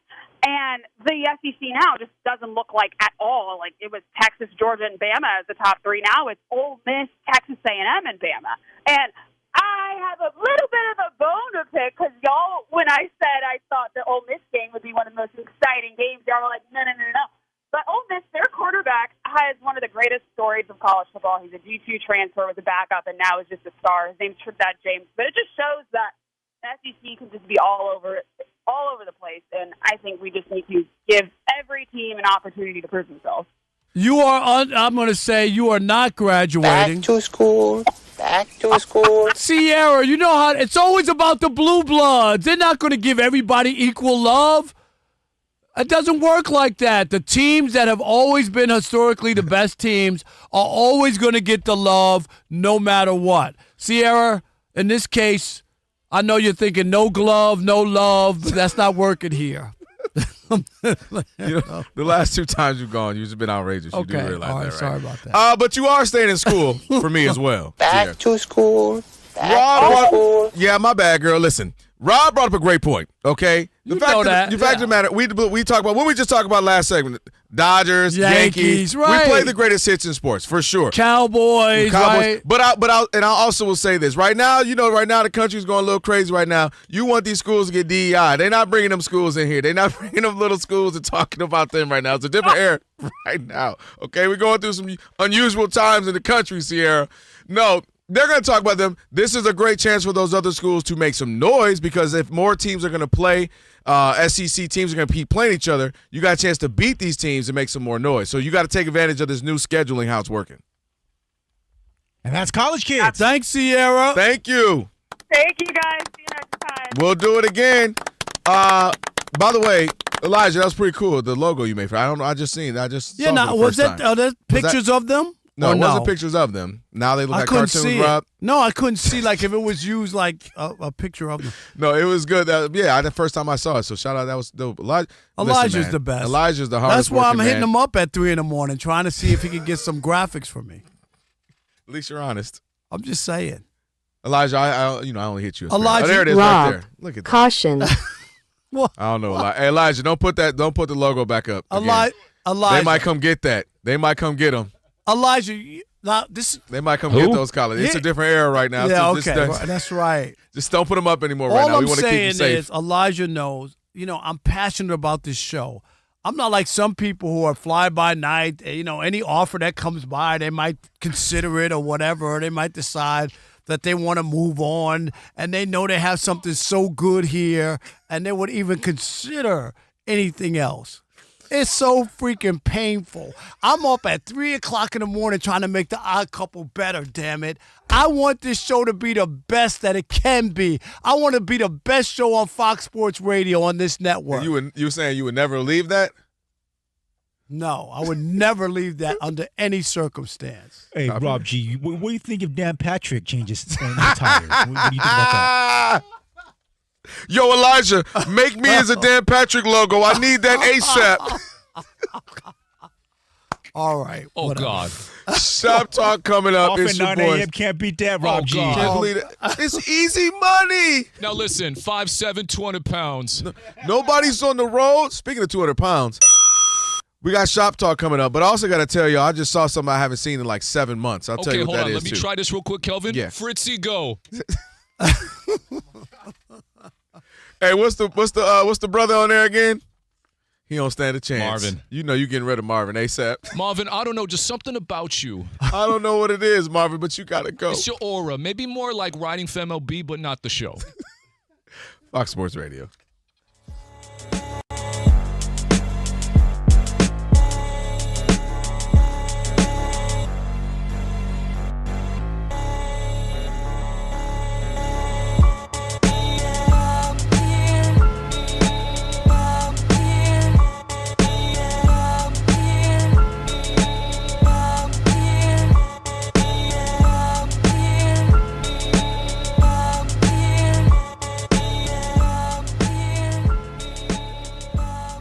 Somebody who ain't moving right now, future first ballot Hall of Famer Russell Westbrook is teamless as we sit here today.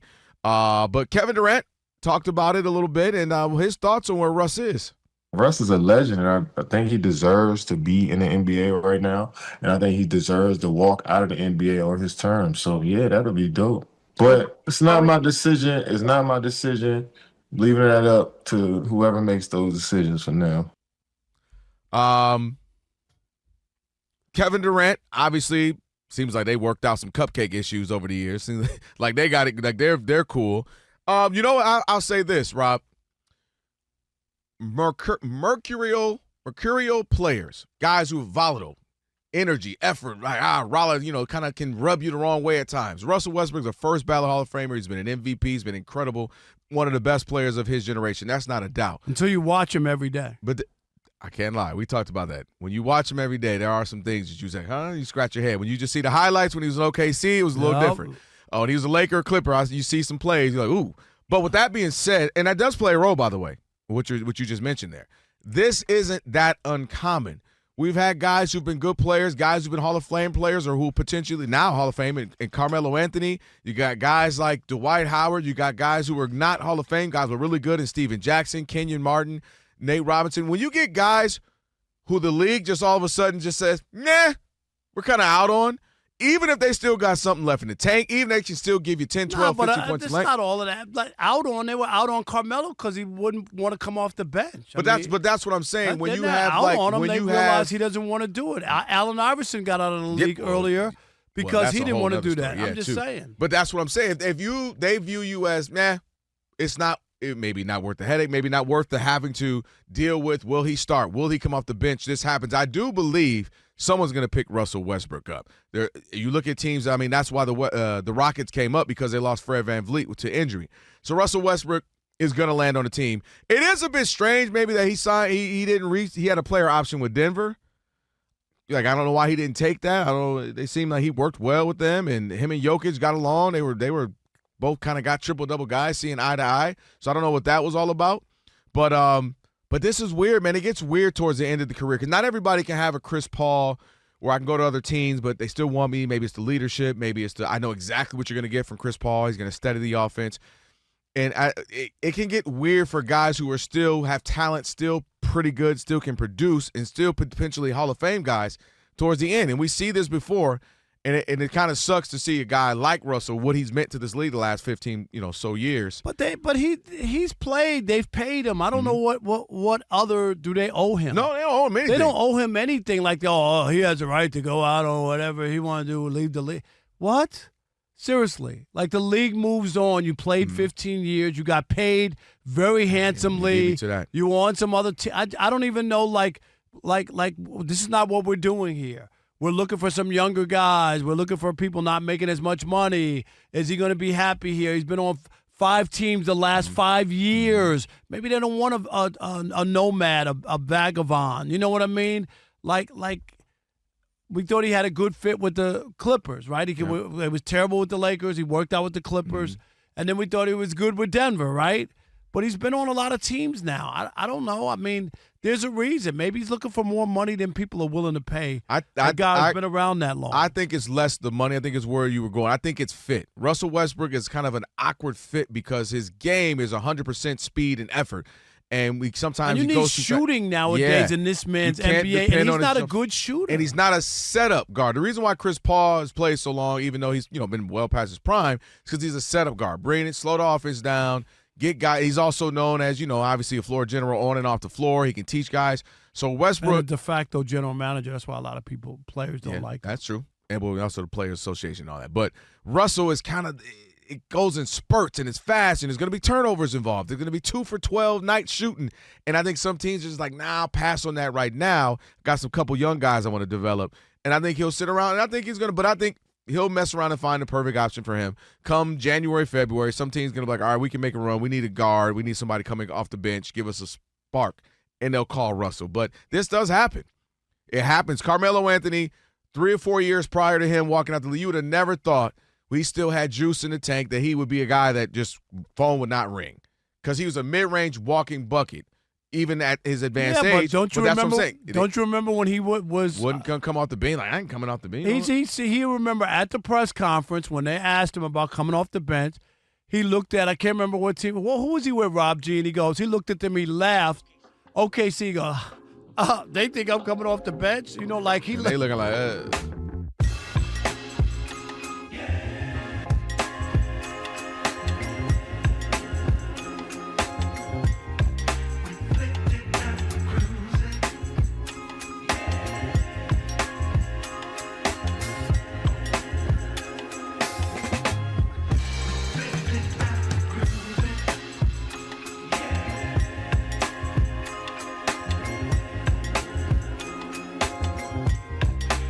I have a theory. Alex, tell me if you feel me. Okay. Monty, is this song better than the show? No? No. Monty, don't roll your eyes like that. Wow. Where you at, Alex? You feel me? Hold on. Can't think about it too much. While you that think might about have to be it. Shop Talk. All right, that might Fox Sports Radio. Odd Couple, Rob Parker, Kelvin Washington, TV theme song Thursday. If you miss any of today's show, don't worry about it. You can catch it on the podcast. Rob G working hard on it. If it was based in Salt Lake City. That's all I was going to say. Go ahead. Yeah, well. Racist. What? That's got to be racist. Dude, you act like there are black people in New York. Don't get fired. Black, brown, red. I'm just saying, come on, seriously. They got an Italian on there. An Italian. The old day. Bueller. Bueller. Bueller. It was a different part of New York. I'm not going to lie.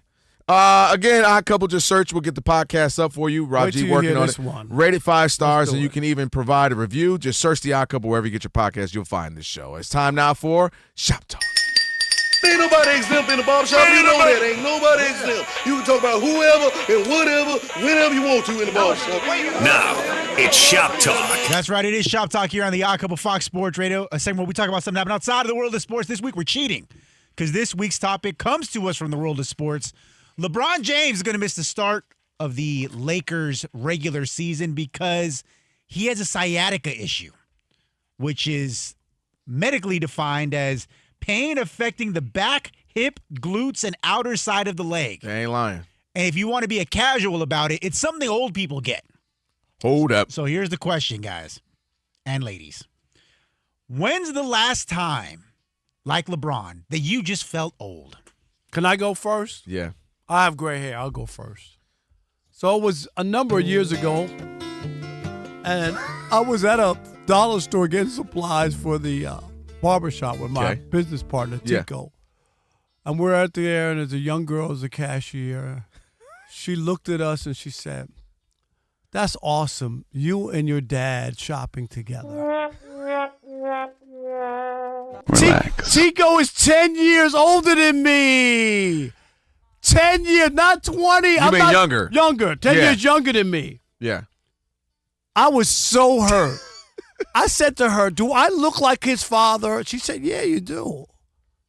Yeah, that's a drive home quiet moment. I was hurt. And Tico has never let me live that one. Oh, yeah. You know you can't ever get a roast off. Hey, He's gonna hit you with that one back. Hey, Dad. Man, that's a good question. There have been many moments, but I'll tell you one, just top of mind that just happened, recently, like the last month and a half. So, was that when you fell down the stairs? You felt old. Did you break your hip? That one was probably exactly a year ago when I just joined the show. For those who don't know, Elijah, now I'm about to hit you with who? Okay, don't be here right now, Elijah. You can't be laughing at this. Man, so you guys who don't know, I do a morning show, so I had to get up at the butt crack of dawn, crazy early. Butt crack? And the craziest part is we had a house full. My folks were in town. I think my sister was in town. So I'm trying to get out the house swiftly, but I'm also trying to get out quietly. And I took that first step, and I was a little aggressive with it. And my the pant leg was over the heel a little bit. So all I heard was on the stair was, and I just, and I broke my entire left side. My neck, my back, my neck, and my back. And I was broke down. But that wasn't even what I was talking about, Alex. The other day, he better caulk up that crack. Yeah, that was me right now. The other day, when my daughter's in the front yard, basketball rim, a couple other little friends are there, and they're like, "Sir, can you dunk? Can you dunk?" Mind you, the rim is like 8 foot. Like it's all the way low so that everybody We can already shoot. know this is a bad story. This was really bad. And I go up to do it because they're sweating me. "Come on, Dad, come on." And I did it. But in mid-jump, I said, I felt my Achilles say, "If you go one more millimeter, I'm snapping." Like I felt it. Like it was like hanging on by a thread, and I landed, and I literally was like, "Oh, it's about to pop." And all the kids like, "Oh!" And I was like, wow, I can't even jump 8 feet anymore. That was the day, like, hello, darkness, my old friend. Like, 8 feet? Come on, Rob. Boom, that's nothing. And I had to act like I was a hero. But at that, I wasn't in the house, and I reflected about my life at that moment. Like, I can't even dunk on a little 8-foot rim. And my Achilles said, "Bro, do that again, I dare you." Okay, Monty.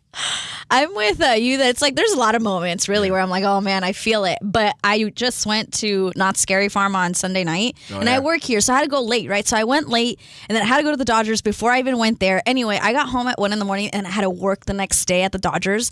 Not that early. I had to be at work at 9, and I got home at like 1:30 in the morning, and I was like, I can't do this anymore. I cannot stay out late the way I used to. Yeah. The way I used to just keep going, party it up. Who cares? It's like I'll be there, but I'm like crying on the inside. Yeah. Listen, I have nights because I still got to be up at 3:50. Rough. I have nights where it's like that. Rob G, you hold every That's day. right, Rob G and Alex. Come on, we only got a minute to go. Well, my last one was similar to yours with the basketball, but the first time I really felt old, I was at my in-laws' house, and they have little chairs for the kids to sit on. Like they're like half a seat, right? Yep. They're not really that tall. So you couldn't get up. She asked me, like, "Hey, Dad, sit next to me." I'm like, "All right, cool." So I go to sit down. You ever sit down too fast? And you go down, and like it happens real quick. So when I was sat down too fast, and my knee buckled, and I fell on the floor, and I heard a loud pop, and I was just laying on the ground or laying on the carpet for like a good 15 minutes, and nobody could figure out what happened. Yeah. Alex, you? It happens. Mine's funny. It was with my lady. We were shopping somewhere. Some random kids came up to us. They're like, "Oh, that's so cool. You're shopping with your daughter." I was like, "Hey, don't hate because you can't pull." So, Man, that's my moment. With your daughter? You and Alex, who y'all hanging around out here in these streets? No, I have a theory. Young people just can't tell difference of older That's people. that's a real thing too. Yeah, the Don't first let time the, you get don't called, let the gray hair fool you. I don't have gray hair everywhere. I got a to guy. know. He can die if you No, want. I'm not doing Caution.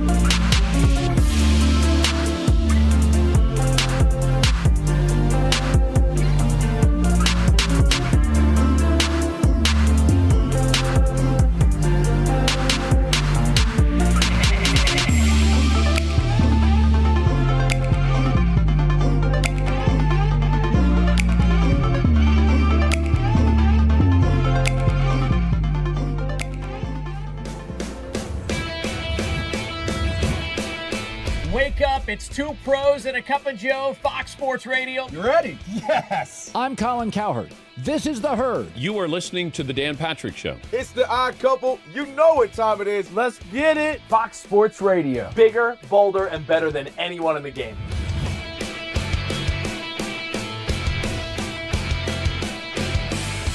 Fox Sports Radio is the #1 sports audio network. Diverse, fun, entertaining, and driven by the big sports topics of the day. They had to bolster the offensive line, which they did. You finally said something right. Congratulations. That game was incredible. You are wrong. You could take that trash somewhere else. Wham!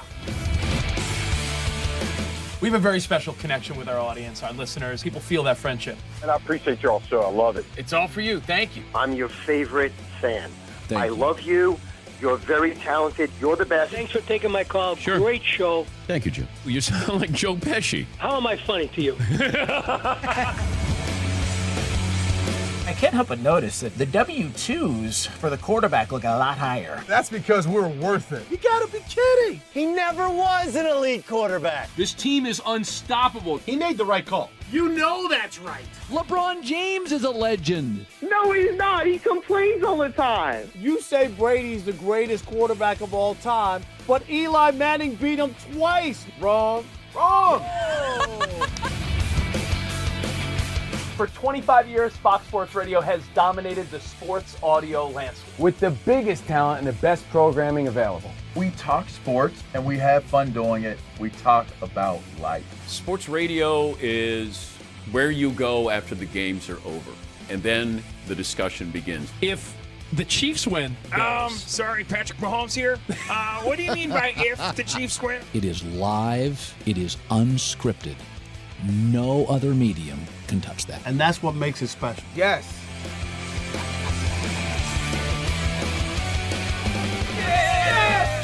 Who wants some?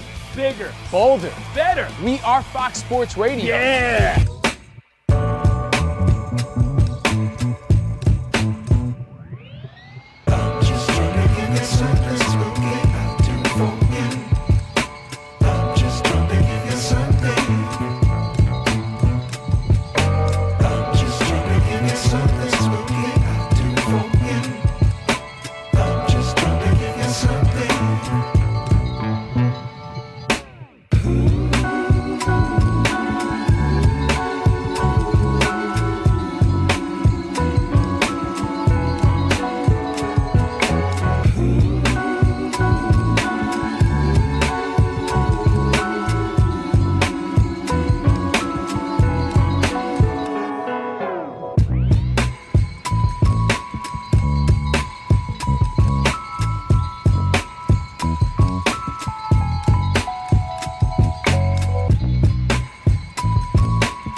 Week 6 of the NFL has officially kicked off as the Giants are hosting the Eagles, and New York wasted no time. Dart in shotgun set.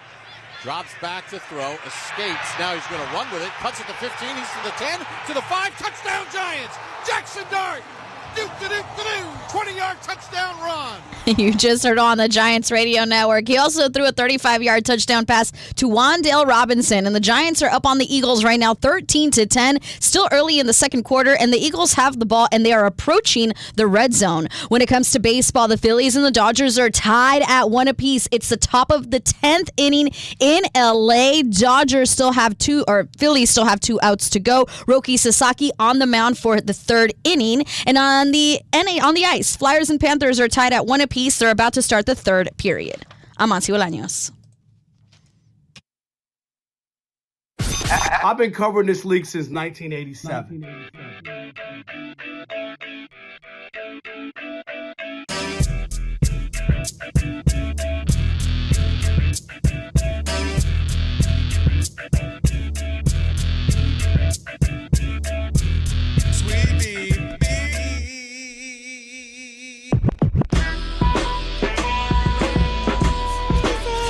Can this sports writer and this sports fan share a radio show without driving each other crazy? Now, live from the Fox Sports Radio studios, here's Fox Sports Radio's Odd Couple, Rob Parker and Kelvin Washington. Hour number 3 here on the Odd Couple on a TV theme song Thursday. Rob Parker, Kelvin Washington. With the iHeartRadio app, you can stream us wherever you happen to be. That's right. Catch us and all the Fox Sports Radio shows live 24/7 in the new and improved iHeartRadio app. Just search Fox Sports Radio in the app to stream us live all day, every day. And be sure to select Fox Sports Radio as one of your presets in the iHeartRadio app, so it will always pop up at the top of your screen. Don't forget, coming up in 28 minutes, Tysher's Tower of Trivia. Also, last call. Yay. In case you weren't able to get in earlier. Let's update you on a couple of things here. So, there you go. 1-1 in the top of the 10th here in Los Angeles. Dodgers and Phillies, 2 outs, nobody on for the Phils.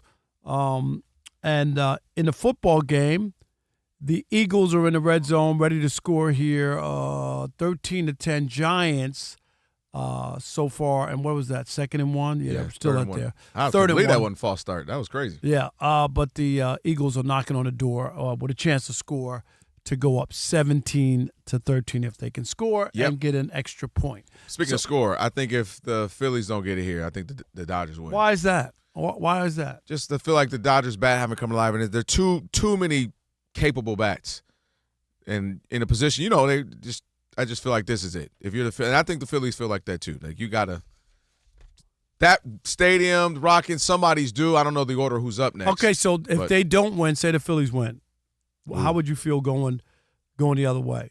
Going home is gonna going to Philly. Yeah, going back to Philly. I'm saying, especially Philly, being up 2-0, you won the first 2 games. That would be a big blow, right? It would be a big blow. So Dodgers coming up bottom of the 10th. And look at that. There you go.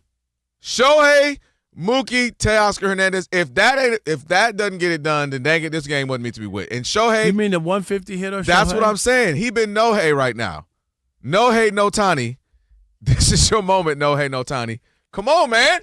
What do we have here? I gotta sit next to him every day. Shohei. So they didn't get in. It's 4th down now? And they did the tush push, too. That's interesting. The tush push always works. 4th and inches. They're getting the tush push. I mean, that's a big dude to try to block that up. But, yeah, they're going to get the tush push. Now, remember, they've been getting creative with the tush push. They had, did a couple little fakes with it.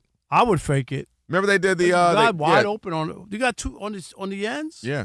They've done a couple little things with it. That is the best play they run. That is the Kareem Abdul skyhook of football plays.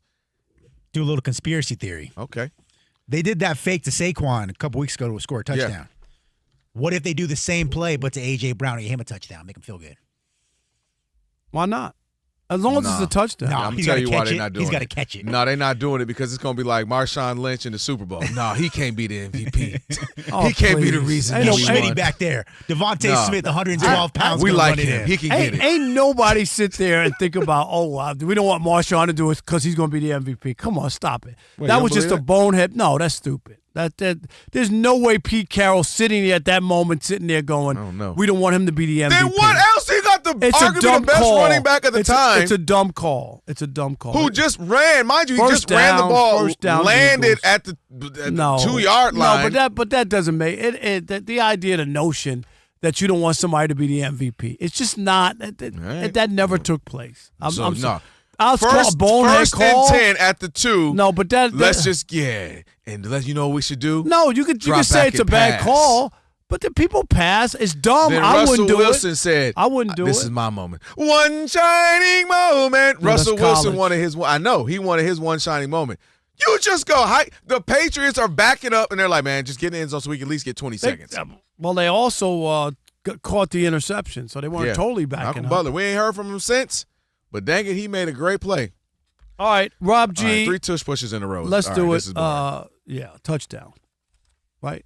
Y'all like rugby? That's what we're getting on TV right now. That's exactly what it looks. That's what it looks like. I can't express to you. I've never been more sure, including the Lions getting to the postseason, than the tush push. This is the last year. 1,000%. You can, and this is it. It is gone. And Now exactly they for figured it moments out. like this. They figured it out how it's too hard to officiate. No, I just because remember they tried to say that it was helped health, them. That helped. and they said that it was dangerous. Then it can't false starts. Yeah, I mean, now they're just saying it's going to be too hard to officiate. 1,000%. You can put the bank on it. It'll be gone next year. Did you see that miss by Shohei right there? He's been swinging. He's been reaching. He's been. I mean, he's that looked ball bad was right for over sure. there. All right, touchdown. Can we stop? Can we move on? He didn't get in. He did. Did he get in? Yes, I he wasn't. did. Okay, I looked at the back end. And your guy Shohei Ohtani sucks, buddy. struck out on 3 pitches. He's facing a lefty, but my God, 3 pitches, and he caught the last one was a called strike. Yeah, they had said his elbow been a little hurt. Yeah, okay. What's the excuse this year? Last year it was the shoulder, right? Yeah, Dude, look what that ball is. That's a perfect pitch. No, that was perfect. Oh my God! Right on that box. Remember what I was telling you about with the box there? That's what you're gonna be looking at. Hey, Aaron Judge wouldn't have went down looking. Oh I'm just my! saying that. All right. Aaron Well, Judge look, 500 in the postseason. dang it! You know what? There's another MLB bro up here because you need to know, and he's about to hit this home run because you just said that. Okay. All right. Here we So let's go. keep it moving here. Getting back to football, but college football this time. I don't know if you guys saw that this week. The NCAA has moved one step closer to allowing athletes and athletic department staffers to gamble on pro sports.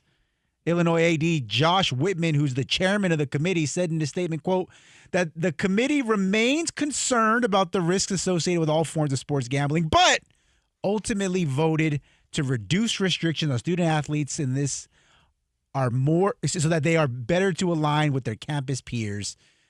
In layman's terms, if your roommate's gambling, you should gamble too. No, your roommate's playing, and here's what you do: you're setting up, getting them used to it, and they're going to say, "I could do this in college football." Like I just, you know what I mean? Like I got more information in college football. I could bet against my team. They'll never know. I'll get my friends. I'll give them inside information. Like you're setting up a situation where you're making them feel comfortable about gambling, and then you can't tell me that once they start with the pro that they're not going to want to bet. Go to college. Go to college because they know more about college. They're actually playing college football, right? Yeah. Listen, Kelvin, this is a mistake. Dude, we're on the same page. There's multiple reasons why this is a mistake. Let me walk you through this. Number one, we already have an increase in young adults, specifically young men, becoming more and more addicted to gambling. In fact, let me go to the numbers. Helpline calls for 18 to 24-year-old age group increased over 60% since 2019. And last year they did a survey that found 10% of men between 18 and 30 scored as problem gamblers compared to 3% of the general population. So you have a bunch of young men who are effectively having gambling problems. You know what else doesn't help? The simplification of the in-access. Right? It feels like an app. Just go to Prize Picks, go to FanDuel. It's like ordering a pizza. Exactly. And so the ease and access to young folk, it doesn't feel like gambling because it's only $5. I can put $5. You're not going to the window with money You know what I mean? Yep. It gives it like you It's have to just think a little about fun. that. All Exactly. I got to do is put $100 in, and it starts to catch up for those who have problems with it. We're going to the 11th in Oh, yeah. Los Angeles. Teoscar Hernandez He struck out too. Yeah. Yeah. So I just think it's problematic. A couple other things too, Rob. You know who college athletes are cool with?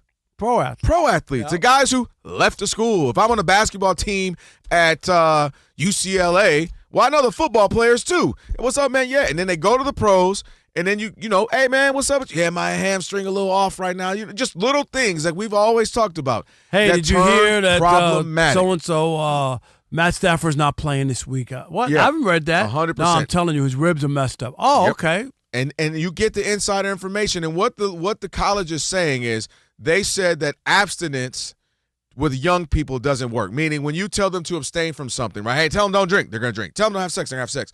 So, but that's a terrible thing in this situation because you're setting them up for a possible addiction. And lastly, I think the NCAA was setting them up for a class action lawsuit at some point where a bunch of young people can say, you knew this was a problem for young people, yet you allowed it. Now I have a gambling addiction. I'm in trouble. I've lost my home. I've lost my life. I'm in prison because I was doing crazy stuff to get money. I feel like the NCAA would set themselves up for 5 years, 10 years from now, a class action lawsuit where you okayed something where the numbers and statistics say this is already a problem for young people. Yeah. I don't if you're not like your roommate. You're not. You're playing college football at a high level. You're not the same, right? Like there's something different, and they're treated differently, right? If than the other kids in the school for because they're athletes and whatnot, and there's some different rules and regulations for them. This falls into that. Yep. That's what I sign up for to play major college football or whatever it is, right? That's what I've signed up for. That's not. Oh, that was earlier. I was like, "This is game. We would have been. Monty would have passed out." Yeah, I just turned my head and Yeah. you see a home run and you're like, but it's a replay, and I was like, oh my God. I'm not gonna lie. With 26 Am I TVs right? in here, the replays get me all the time. I thought it was gone until Yeah. they just showed Kershaw. Then I realized that was last night. But you get my point. Is that why you knew it was gone? Yeah, I knew it was gone. It was Easy, long easy, gone. Easy. Well, Schwarber's coming up, and Yeah, that's I the know. guy you got to I be know. careful about. You do. And at this point, you feel like he's due one. That's the worrisome if you're the Dodgers. Vesia and now for them. But I just don't – it's just a bad idea. And what did we talk about a bunch, actually, with the NBA? The NBA is ducking and dodging these issues, right? You got Porter, who got caught up, Jonte Porter. And then you got Terry Rozier, who got caught up, and all of a sudden he's exonerated. And you got Malik Beasley, and all of a sudden he's exonerated. So my point is, this is already problematic as something that's growing, increasing in the pros. To me, you're amplifying it and allowing it to be a problem with the young people as well.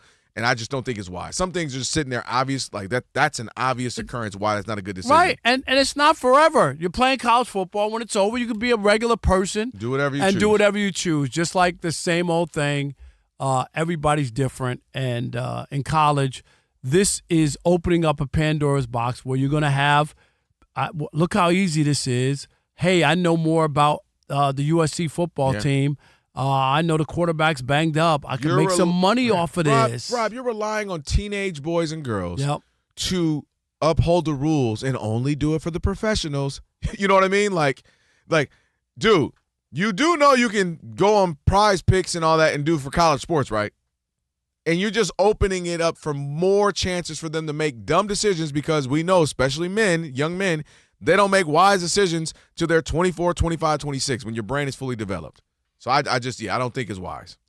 877-99 on Fox, 877-996-6369. Are you on board? College athletes allowed to bet on pro sports, and somehow they're supposed to not do it with college. Oh, yeah, go ahead. Get your phone fired up. Bet all you want. Just don't do college sports. Could be a mistake. We'll take your phone calls next. 877-99 on Fox. It is The Odd Couple, Rob Parker, Kelvin Washington on a TV theme song Thursday, right here on Fox Sports Radio. Stick and stay. Because hopefully New York can at least do something for me in the USFA. Not a homer.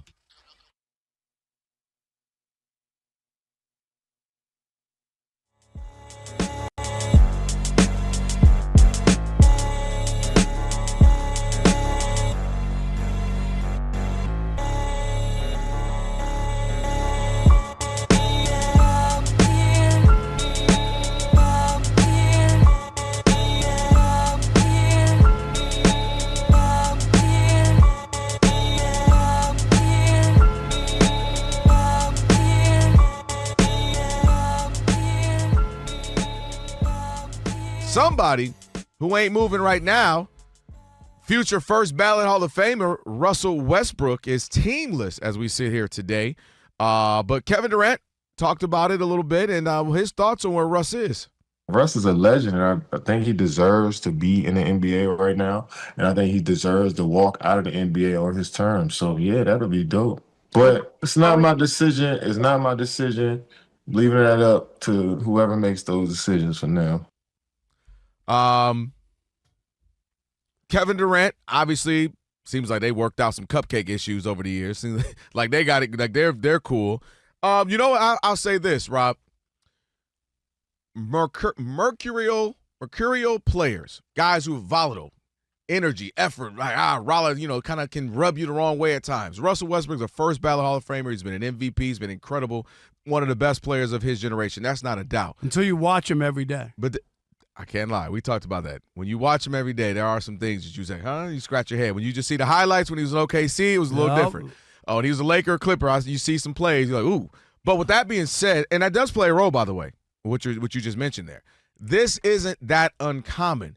We've had guys who've been good players, guys who've been Hall of Fame players, or who potentially now Hall of Fame, and Carmelo Anthony. You got guys like Dwight Howard. You got guys who are not Hall of Fame guys, but really good, and Steven Jackson, Kenyon Martin, Nate Robinson. When you get guys who the league just all of a sudden just says, nah, we're kind of out on, even if they still got something left in the tank, even if they can still give you 10, 12, 15 points. That's not all of that. Like they were out on Carmelo because he wouldn't want to come off the bench. But that's what I'm saying. When you have out on him, they realize he doesn't want to do it. Allen Iverson got out of the league earlier because he didn't want to do that. Yeah, I'm just saying. But that's what I'm saying. If they view you as it's not. It maybe not worth the headache, maybe not worth the having to deal with. Will he start? Will he come off the bench? This happens. I do believe someone's going to pick Russell Westbrook up. You look at teams. I mean, that's why the Rockets came up because they lost Fred VanVleet to injury. So Russell Westbrook is going to land on the team. It is a bit strange, maybe that he signed. He didn't reach. He had a player option with Denver. Like I don't know why he didn't take that. I don't know. They seemed like he worked well with them, and him and Jokic got along. They were. Both kind of got triple-double guys seeing eye to eye. So I don't know what that was all about. But this is weird, man. It gets weird towards the end of the career because not everybody can have a Chris Paul where I can go to other teams, but they still want me. Maybe it's the leadership. Maybe it's I know exactly what you're going to get from Chris Paul. He's going to steady the offense. And it can get weird for guys who are still have talent, still pretty good, still can produce, and still potentially Hall of Fame guys towards the end. And we see this before. And it kind of sucks to see a guy like Russell, what he's meant to this league the last 15, so years. But he's played. They've paid him. I don't know what other do they owe him. No, they don't owe him anything. They don't owe him anything. Like he has a right to go out or whatever he want to do, leave the league. What? Seriously, like the league moves on. You played 15 years. You got paid very handsomely. You on some other team. I don't even know. Like this is not what we're doing here. We're looking for some younger guys. We're looking for people not making as much money. Is he going to be happy here? He's been on 5 teams the last 5 years. Maybe they don't want a nomad, a vagabond. You know what I mean? Like we thought he had a good fit with the Clippers, right? It was terrible with the Lakers. He worked out with the Clippers. And then we thought he was good with Denver, right? But he's been on a lot of teams now. I don't know. I mean, there's a reason. Maybe he's looking for more money than people are willing to pay. That guy's been around that long. I think it's less the money. I think it's where you were going. I think it's fit. Russell Westbrook is kind of an awkward fit because his game is 100% speed and effort. And sometimes you need shooting nowadays in this man's NBA, and he's not a good shooter. And he's not a setup guard. The reason why Chris Paul has played so long, even though he's been well past his prime, is because he's a setup guard. Bring it, slow the offense down. Get guys. He's also known as, obviously a floor general on and off the floor. He can teach guys. So Westbrook, and a de facto general manager. That's why a lot of players don't like him. That's true. And also the Players Association and all that. But Russell is kind of, it goes in spurts and it's fast and there's going to be turnovers involved. There's going to be 2 for 12 night shooting. And I think some teams are just like, nah, I'll pass on that right now. Got some couple young guys I want to develop. And I think he'll sit around. And I think he'll mess around and find the perfect option for him. Come January, February, some team's going to be like, all right, we can make a run. We need a guard. We need somebody coming off the bench, give us a spark, and they'll call Russell. But this does happen. It happens. Carmelo Anthony, 3 or 4 years prior to him walking out the league, you would have never thought we still had juice in the tank that he would be a guy that just phone would not ring because he was a mid-range walking bucket. even at his advanced yeah, age. But don't you that's remember? what I'm saying. Don't you remember when he wouldn't come off the bench? Like, I ain't coming off the bench. He remember at the press conference when they asked him about coming off the bench. He looked at, I can't remember what team. Well, who was he with, Rob G? And he looked at them, he laughed.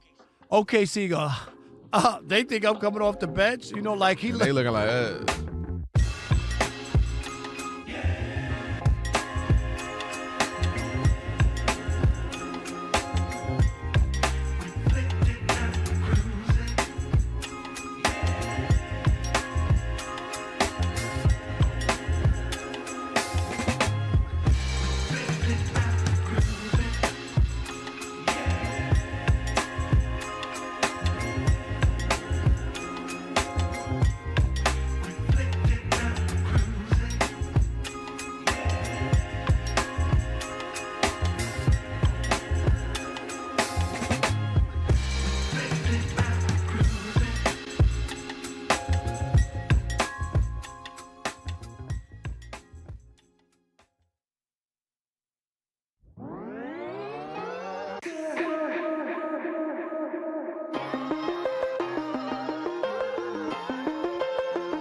It is The Odd Couple, Rob Parker, Kelvin Washington on a TV theme song Thursday. Shout out to DJ Ali Alex, a little sister right now.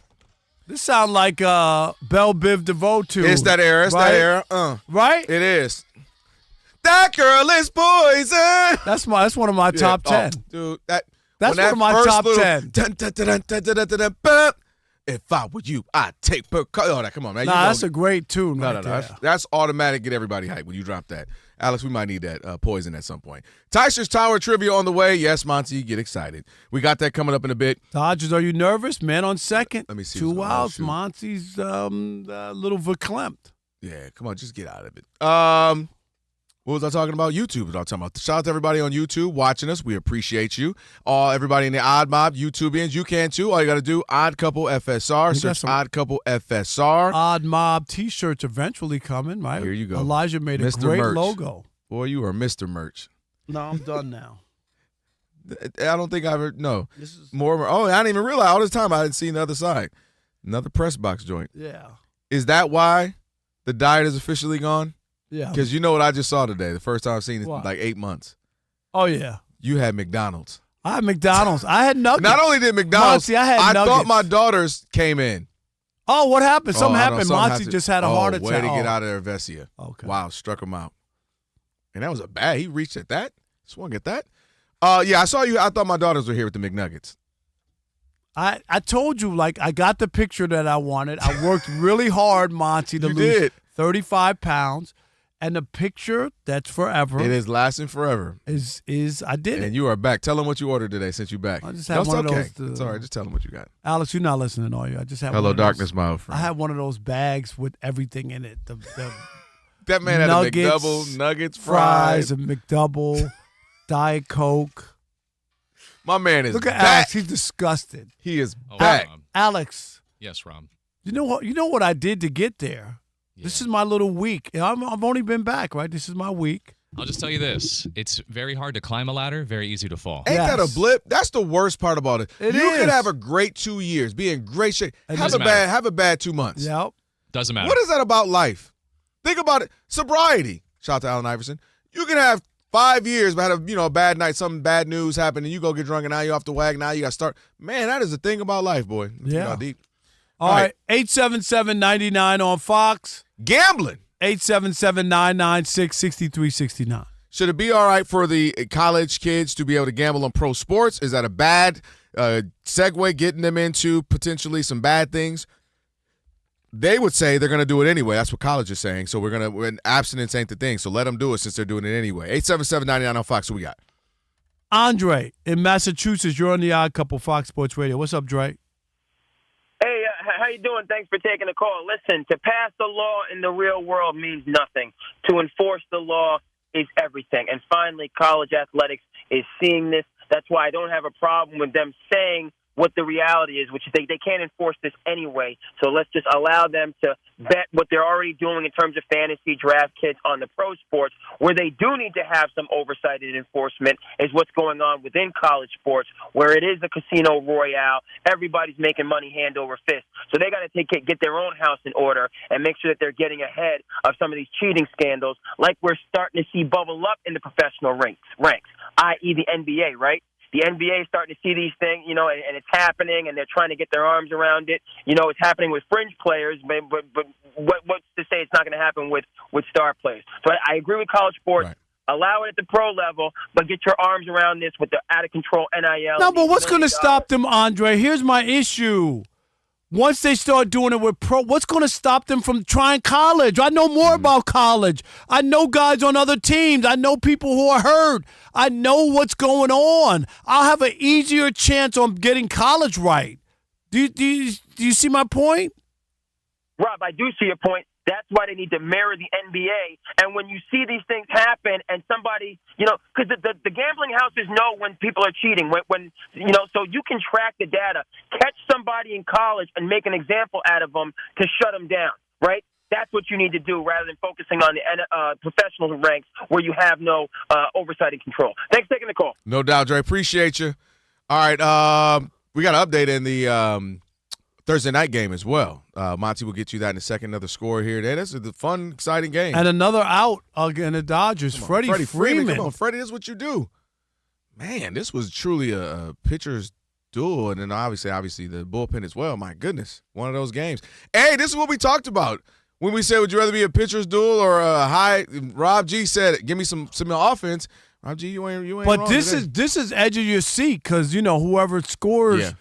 Obviously both teams has to hit, but, this could be a walk-off for the Dodgers or it could be a big moment for the Phillies. Like, this is really, really one of those edge of the seat, and every pitch means something, and if you're watching, if you're at the ballpark, you're on your edge of your seat. So you guys have watched every pitch of this game because it's on multiple TVs in the studio. We got 2 and 2. These are big screens, right? So it's not like we're watching 4 games at once and we're kind of watching. No, we're watching this. We're watching Thursday Night Football.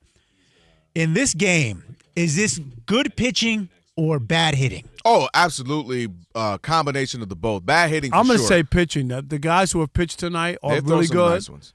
And they've been – because I know it's hard to hit in the playoffs, Rob G. It is. Because some of these at-bats have No, been that's what they're reaching. absolutely Even Shohei. brutal. Otani's been bad. Yeah. He struck out on 3 pitches the last time up and took a strike 3. Rob G, I get to sit next to some guys who are really good hitters. And when I tell you they are not fans of this era of hitting, and this is me saying it, just trying to say it politely, just the ideology of hitting has changed. We're in the 11th inning, and these teams have combined for 9 hits. Yeah, that's crazy. Yeah, big time. That's embarrassing. But it is drama filled. It is drama. It is, and look at you acting like it's 24 the Emmys or 24 strikeouts, 9 hits in this game. Well, only need 1 if you're Tommy right now. All right, with that being said, we got Tysher's Tower on the way. Tysher's Tower trivia. But right now, Monty Bolaño is going to get you set on what is trending. That is if she can focus. Focus, Monty. Y'all, focus. there is a lot going on. In fact, Ian Happ has just hit a 3-run shot for the Cubs. Oh, wow. So I forgot the about Cubs, that game. yeah, the Cubs and the Brewers are underway. Cubs are up 3-0 after the first inning. It's win or go home for the Cubs, just like it's win or go home for the Phillies. And it looks like Tommy Edman with a single on first base now. Still tied 1 apiece between the Phillies and the Dodgers. It is the bottom of the 11th inning. Tommy Edman is now on first, and they have 2 outs to go here. So either they walk it off, or we're going another extra inning. We'll see. A nice little bloop into left field there. Let's check in on the NFL game that's kicking off week 6 of the NFL. The Giants have retaken the lead. Cam Scatteraboo with a rushing touchdown. So the Giants are up on the Eagles right now 20-17 with a little over a minute to go in the game. In case you missed it, the Eagles did 4 tush pushes in a row. 1, 2, 3, 4.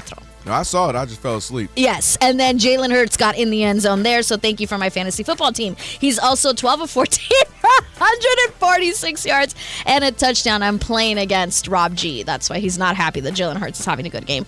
But plenty of game left in that one. And we'll check in on some NHL scores. Islanders and Penguins currently playing, and they're tied at 3 apiece late in the third period. Stars over the Jets right now 2-1 halfway through the second period. Blue Jackets and Predators tied at 1 apiece. Also late in the second period. And the Rangers have added another run, so they're on top of the Sabres 2-0 with about 5 minutes to go in the game. Back to you guys. All right. Thank you, Monty. Jess. Odd couple. Aches and pains can sneak up in the holiday hustle and bustle. Aleve can help you forget the pain and make memories instead. One pill. Aleve provides up to 12 hours of body pain relief so you can keep it moving. Use as directed. It is time now for T-shirts, Tower. And now, ladies and gentlemen, vegans and meat eaters, kale chip lovers, ruffle chip lovers, it's time. This game is so easy. For T-shirts Tower of Trivia.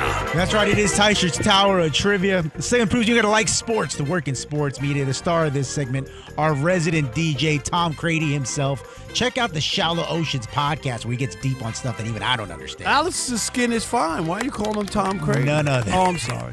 With Alex T-shirt. Rob, what are you doing to me? Nothing. I'm saying your skin is good. I'm getting ready for battle. Let's go. All right, guys. In honor of the future NFC East champion New York Giants. Yes, we know that was your pick. Are Giants related?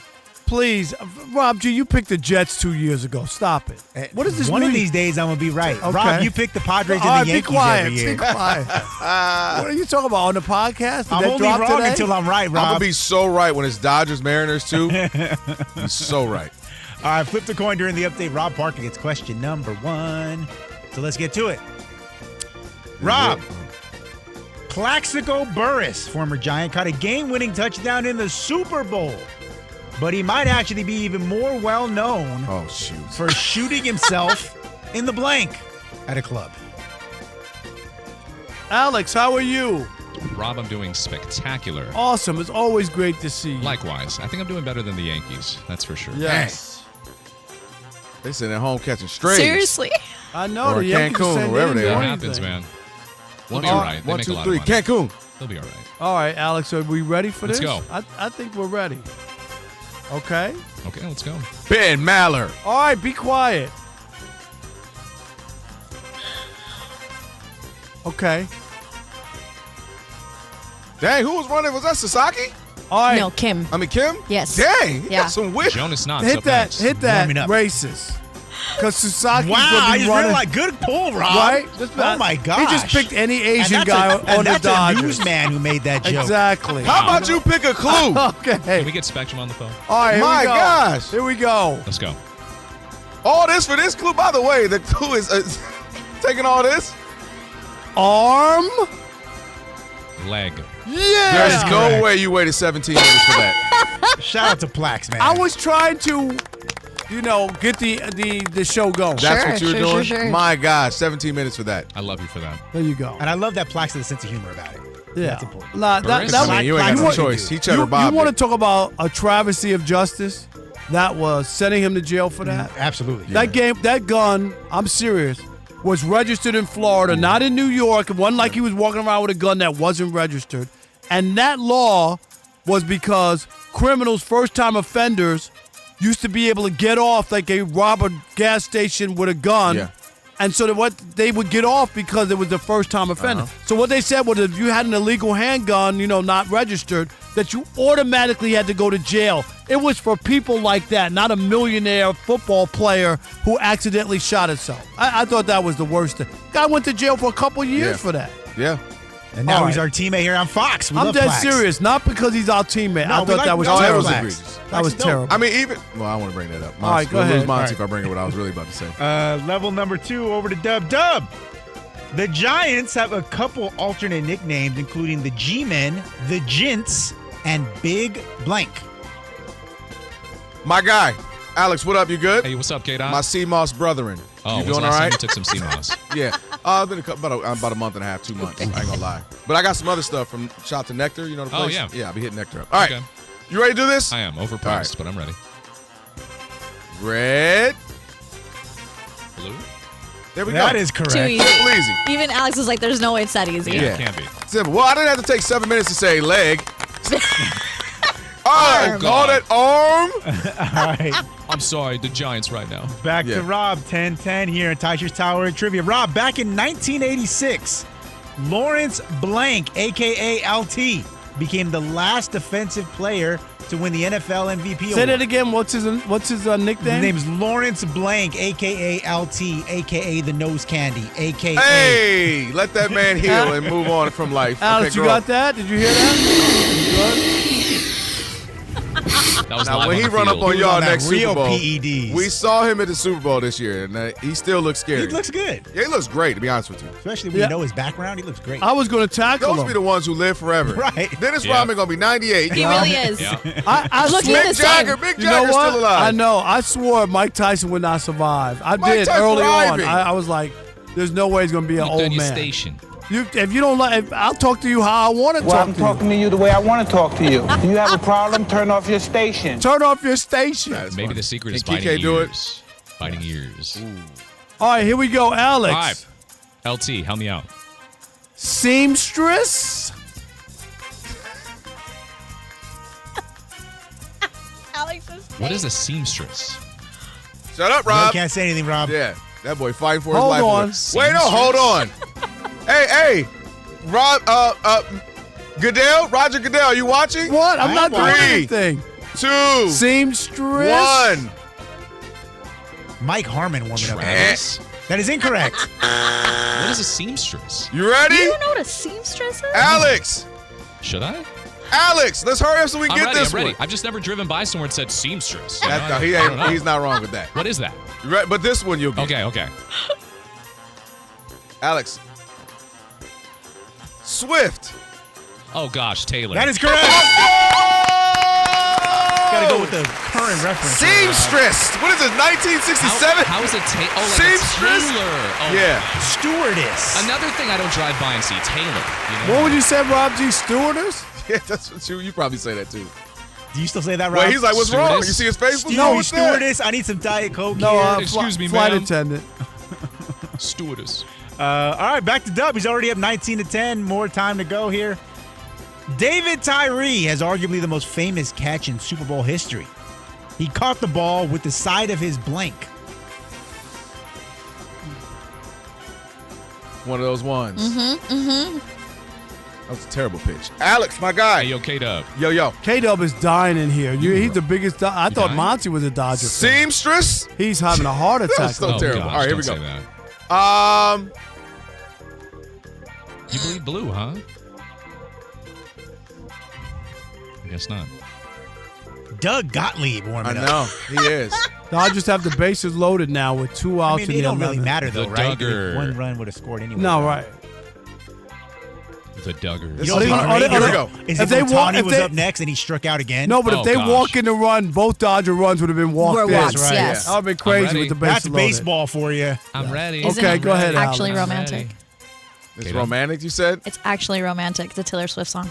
Oh, I thought you said okay. Oh, God. But yes, I was just connecting it all. Oh, God. Your Honor, can you please read the Dan question Patrick again? warming up. Alex has gotten distracted by David everybody. Tyree caught a ball with the side What'd of you his say, blank. Dan Patrick waking up? What'd you Wow. say? Warming up. Alex, here we go. No, he said Doug Gottlieb waking up. Okay. Cap. I see what you did there. Thank you. Cap? Hat? That is incorrect. It's hard. Yeah. Is that a bad guess? No, Hey, mind you, Say, hey, read it my real quick. business. Read it real quick. David Tyree, one of the most Can't, famous you catches know. in Super Bowl history. He caught the ball with the side of his blank. Byron Bolaños. Okay, here we go. Here we go. B&B. Love me a little B&B. On Airbnb. All right, you ready? Yes. On Airbnb is that's pretty good. Thank you. Hard. Think about. Wait a minute. Hold on. Wait a minute. I have something for you. Rob, Hold on. caution. No. Think about what you Rob, just already said. Caution. Cap? Hard?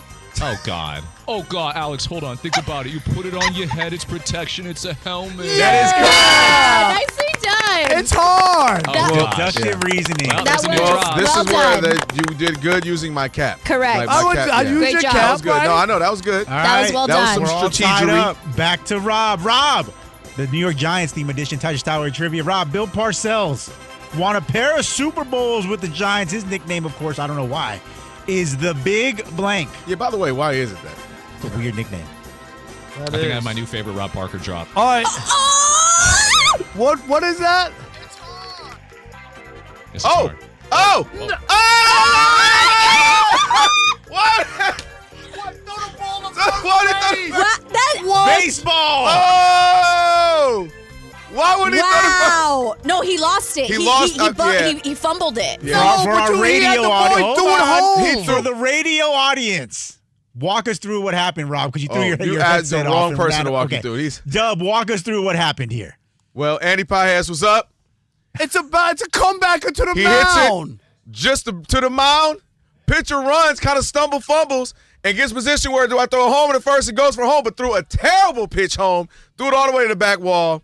Dodgers win. Oh, he's going to cry in the Fireworks are car. going. Oh, he's crying. He might cry right now. Dude, His lip is quivering. Dude, first base. Why would you throw it home? I got to see Because the replay. he missed the step. He missed the catch step. You know, he like where wouldn't have caught got it. there. He wouldn't have got. He would have had to turn completely around. That play that doesn't make See, any look sense. at no. He drops All right, it, here, so let's see the replay. he's facing first base, Okay. drops it, and then realizes Yeah, I'm at not that going to point- get there. Look what a runner is. You cannot. You still got it. You got to go to first base, Monty. Look But again. even if he throws home, that He was the saved. worst pass ever. Like he couldn't throw ever. No, but once you pick the ball up right there, you throw to first base. Like look where the runner is. You're not getting him. He's late already. He to threw throw. like Rob Parker with his left hand on that Hey, one. I'm The not going to minute- lie. 50 That- Cent is somewhere like, whew, thank God he threw that because my first pitch was like terrible. that's the word. Like you got to throw to first base. That was Yeah, a comeback to the mound. Go to first base. He got nervous after he- Actually, Monty, he should He would have. first. You're right. I just saw the runner You see right that? now. You got to go to first. You turn Watch, right to look. first. Boom. He got nervous. Look where the runner Right. is. Right Oh, yeah, there. first. Pick it up. Oh, you yeah. go to first base. He got nervous. He did get nervous. He got nervous. He- Poor guy. Oh, that's terrible. If you're a Phillies fan, you're like, are you serious? I'm texting our friend of the show, Timothy Parker, now. Give it up to Rob Thompson though, who was like consoling him, the Can you, manager. if you're immediately a after. Phillies fan, seriously, the Dodgers got 2 runs today. They walked in a run, Yeah. and on a bases loaded comebacker to the mound, the pitcher throws it over the catcher's head. Yeah. Right And he- there to look at first. the Right catcher. there to first. Did you see the catcher? He pointed to He first pointed to base. first- Yeah. Because that's the play. He's Yeah. pointing to first base. He Look, pointed. He got pointed. nervous, guys. He got nervous. he's pointing to the. High I mean, leverage this moment. high That he's leverage moment at Dodger Stadium when everyone is hoping you mess up. You do mess up. And the first bumble, like when he did the first bobble, once he bobbled it, that was it. he was rattled. Yep. But that's so And terrible. then he sees Kim running home. Yeah, he all he thought was game is over if he gets he home. scores, So I yep. got to get him out. But and you then got to he- look No, at yeah. the catcher's No. pointing. You're right. You are right. We're just describing trying to, where his mentals were. Yeah, you are right.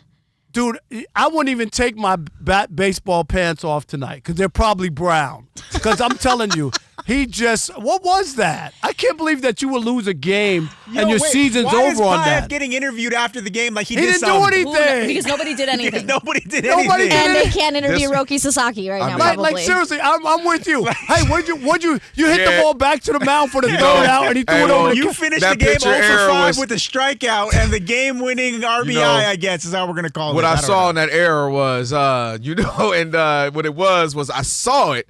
See, I had the best Yeah, I angle thought to the see game that. was over because I hit a weak ground ball back to the pitcher with the bases loaded. And I let my team down. But then all of a sudden, I didn't let my team down. You know, I batted 0-42 for the series, but I felt good tonight with what we did as a team. If I'm the interpreter there, I would be like, that was so weak. I can't believe we won this game. I would no matter what he said, I would say something different.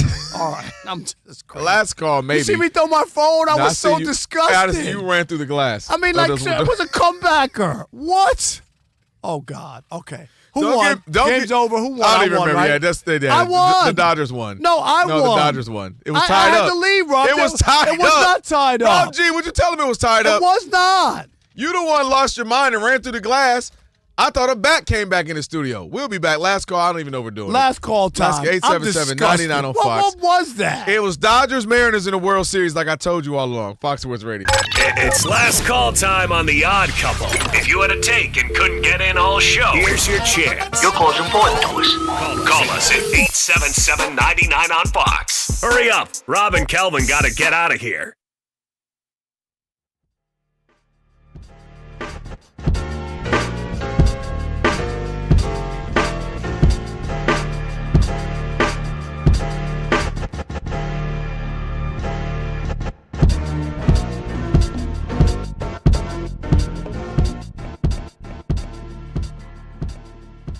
But in any event, yes, the Philadelphia Eagles, New York Giants, big game tonight, Thursday Night Football.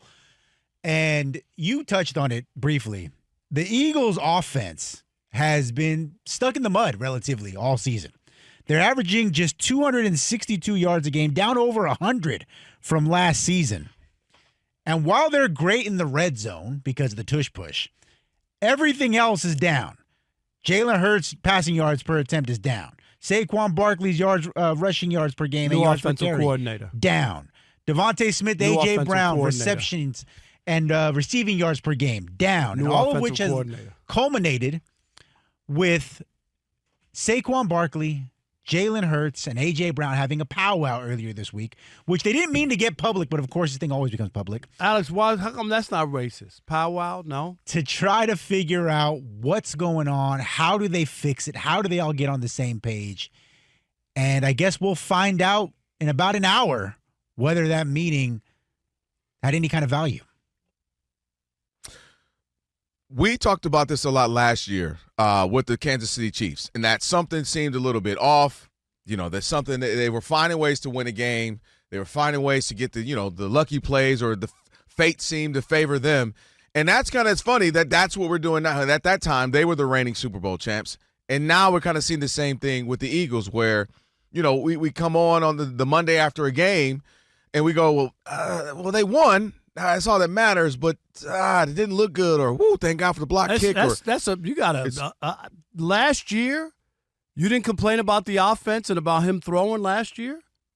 What do you mean? Yeah, I said no. I said no. I was last year you said he was the weak link, and that they were running the ball. They were the 29th passing team last year. But that was it. And they were the second rushing team. But last year you said going into the Super Bowl that's why you thought that they couldn't win or something, because if he had to pass. If it's a shootout. Right. Okay. So but I have no idea what that had to do with anything we're talking about. Well, because I'm talking about the Chiefs and how the Chiefs, we all were saying, man, the offense doesn't look right. And yet they were still able to go 15-2 and ultimately get to the Super Bowl. I don't think that they were as bad as the Chiefs were, but go ahead. They are as bad. Actually, they're I'm worse. Talking about last year. I don't believe they are statistically worse right now. Rob G just told you the numbers. Last year? They're looking at the Eagles this year. I'm talking about the Eagles last year during the season. No, I'm not.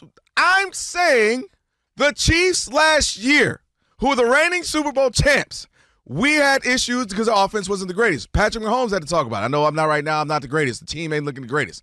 I'm saying it's ironic that the team that was the reigning champ then, the Chiefs, is similarly happening to the Eagles this year, the reigning champs, where the offense looks bad to almost 100+ yards per game down. Saquon Barkley's running crazy, 2,000 yards down, averaging 30-something yards a game. 30-something yards a game? It wasn't going to happen crazy again. Right now. They're the greatest offensive line last year. 3.1 yards is terrible. Yeah, I get it. And then when you start to look at their rankings right now, it's like concerning. They're 31st in passing yards per game. They're 25th in rushing with 99 yards a game. He's averaging 3.1 yards per carry. So something's going on.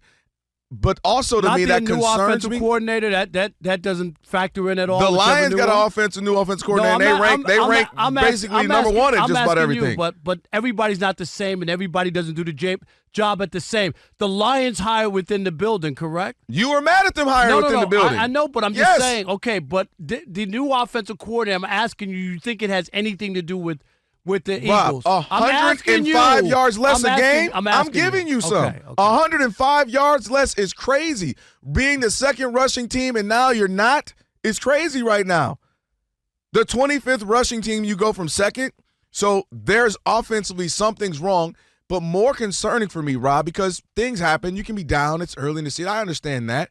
But more concerning for me is what's going on within the building. Is there some disconnect vibe-wise, chemistry-wise, personally, between A.J. Brown and specifically Jalen Hurts? We've gone through this last year, and they were able to work it out. And, we had a kumbaya moment. We talked it through. Then the book comes out. Then we go into this year. We've already had 2 instances where A.J. Brown has spoken up. Well, I don't know why the offense can't be better. I don't know why we're not doing this. And I understand his frustration. He believes he's a top-tier, top-3 receiver, and he's getting treated like he's a 4th, 5th stringer by not getting the ball. So I can understand his frustration. Then you get the quiet Devontae Smith, who generally doesn't say much. He's coming out and talking about it. So now they just had to have a players meeting, and they're trying to say, it wasn't like a typical players-only meeting. It was more of a friends getting together, which I've been saying they should and stop telling us as much. But I'm just concerned, is there something going on where they're not on the same page and it starts to affect them within the locker room? That's a big concern for me.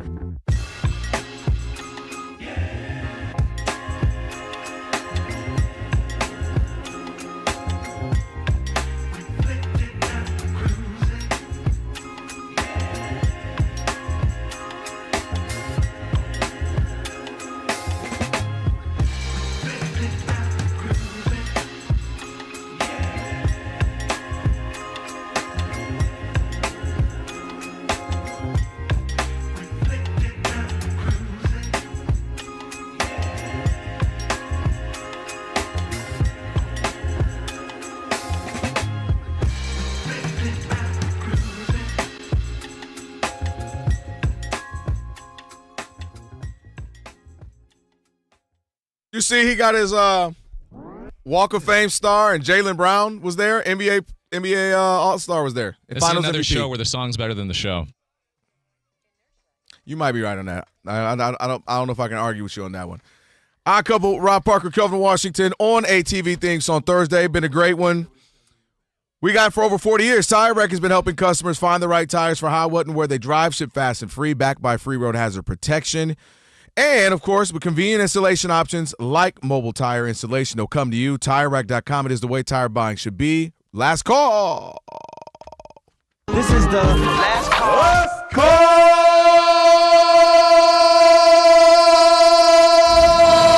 It's last call time on the Very nice. I'm telling you. Elijah's unbelievable. My boy Ike Lee, Spike Elijah, Lee brother. I'll call you tonight at 3. All right, I need some work. Mike Lee over there doing it. Spike brother. Good All right, stuff. hey, Heavy D in rest in peace, Heavy D. Kentucky. You're on the Odd Couple Fox Sports Radio, and you are the last call.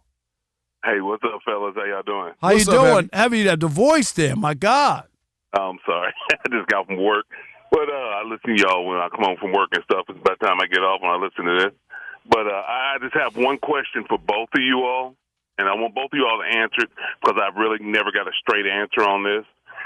And I've been in fantasy football since their mid-'90s, back when we had to do it out of a USA Today, get all your stats, and when we had individual defensive players and all that. But one thing I never could understand, and I want both of y'all's opinion on this, and I'm going to hang up. Why is it when a quarterback throws a 10-yard slant and the wide receiver runs for 50 yards, why does he get credited for 60 yards? Because he didn't have to throw the ball. How did the wide receiver get the ball? Yeah, but after he catches the ball, he's a what? He's a runner. Exactly. No, he's a receiver. No, he's not. No, he's not. Yeah, he's not a runner. You can't go by like I threw a 5-yard pass and you ran it 15, but that was a 5 yards. But he's not. He's a receiver. He's not a runner. He didn't take a ball as a handoff. So then, are we taking away if I throw a 50-yard bomb?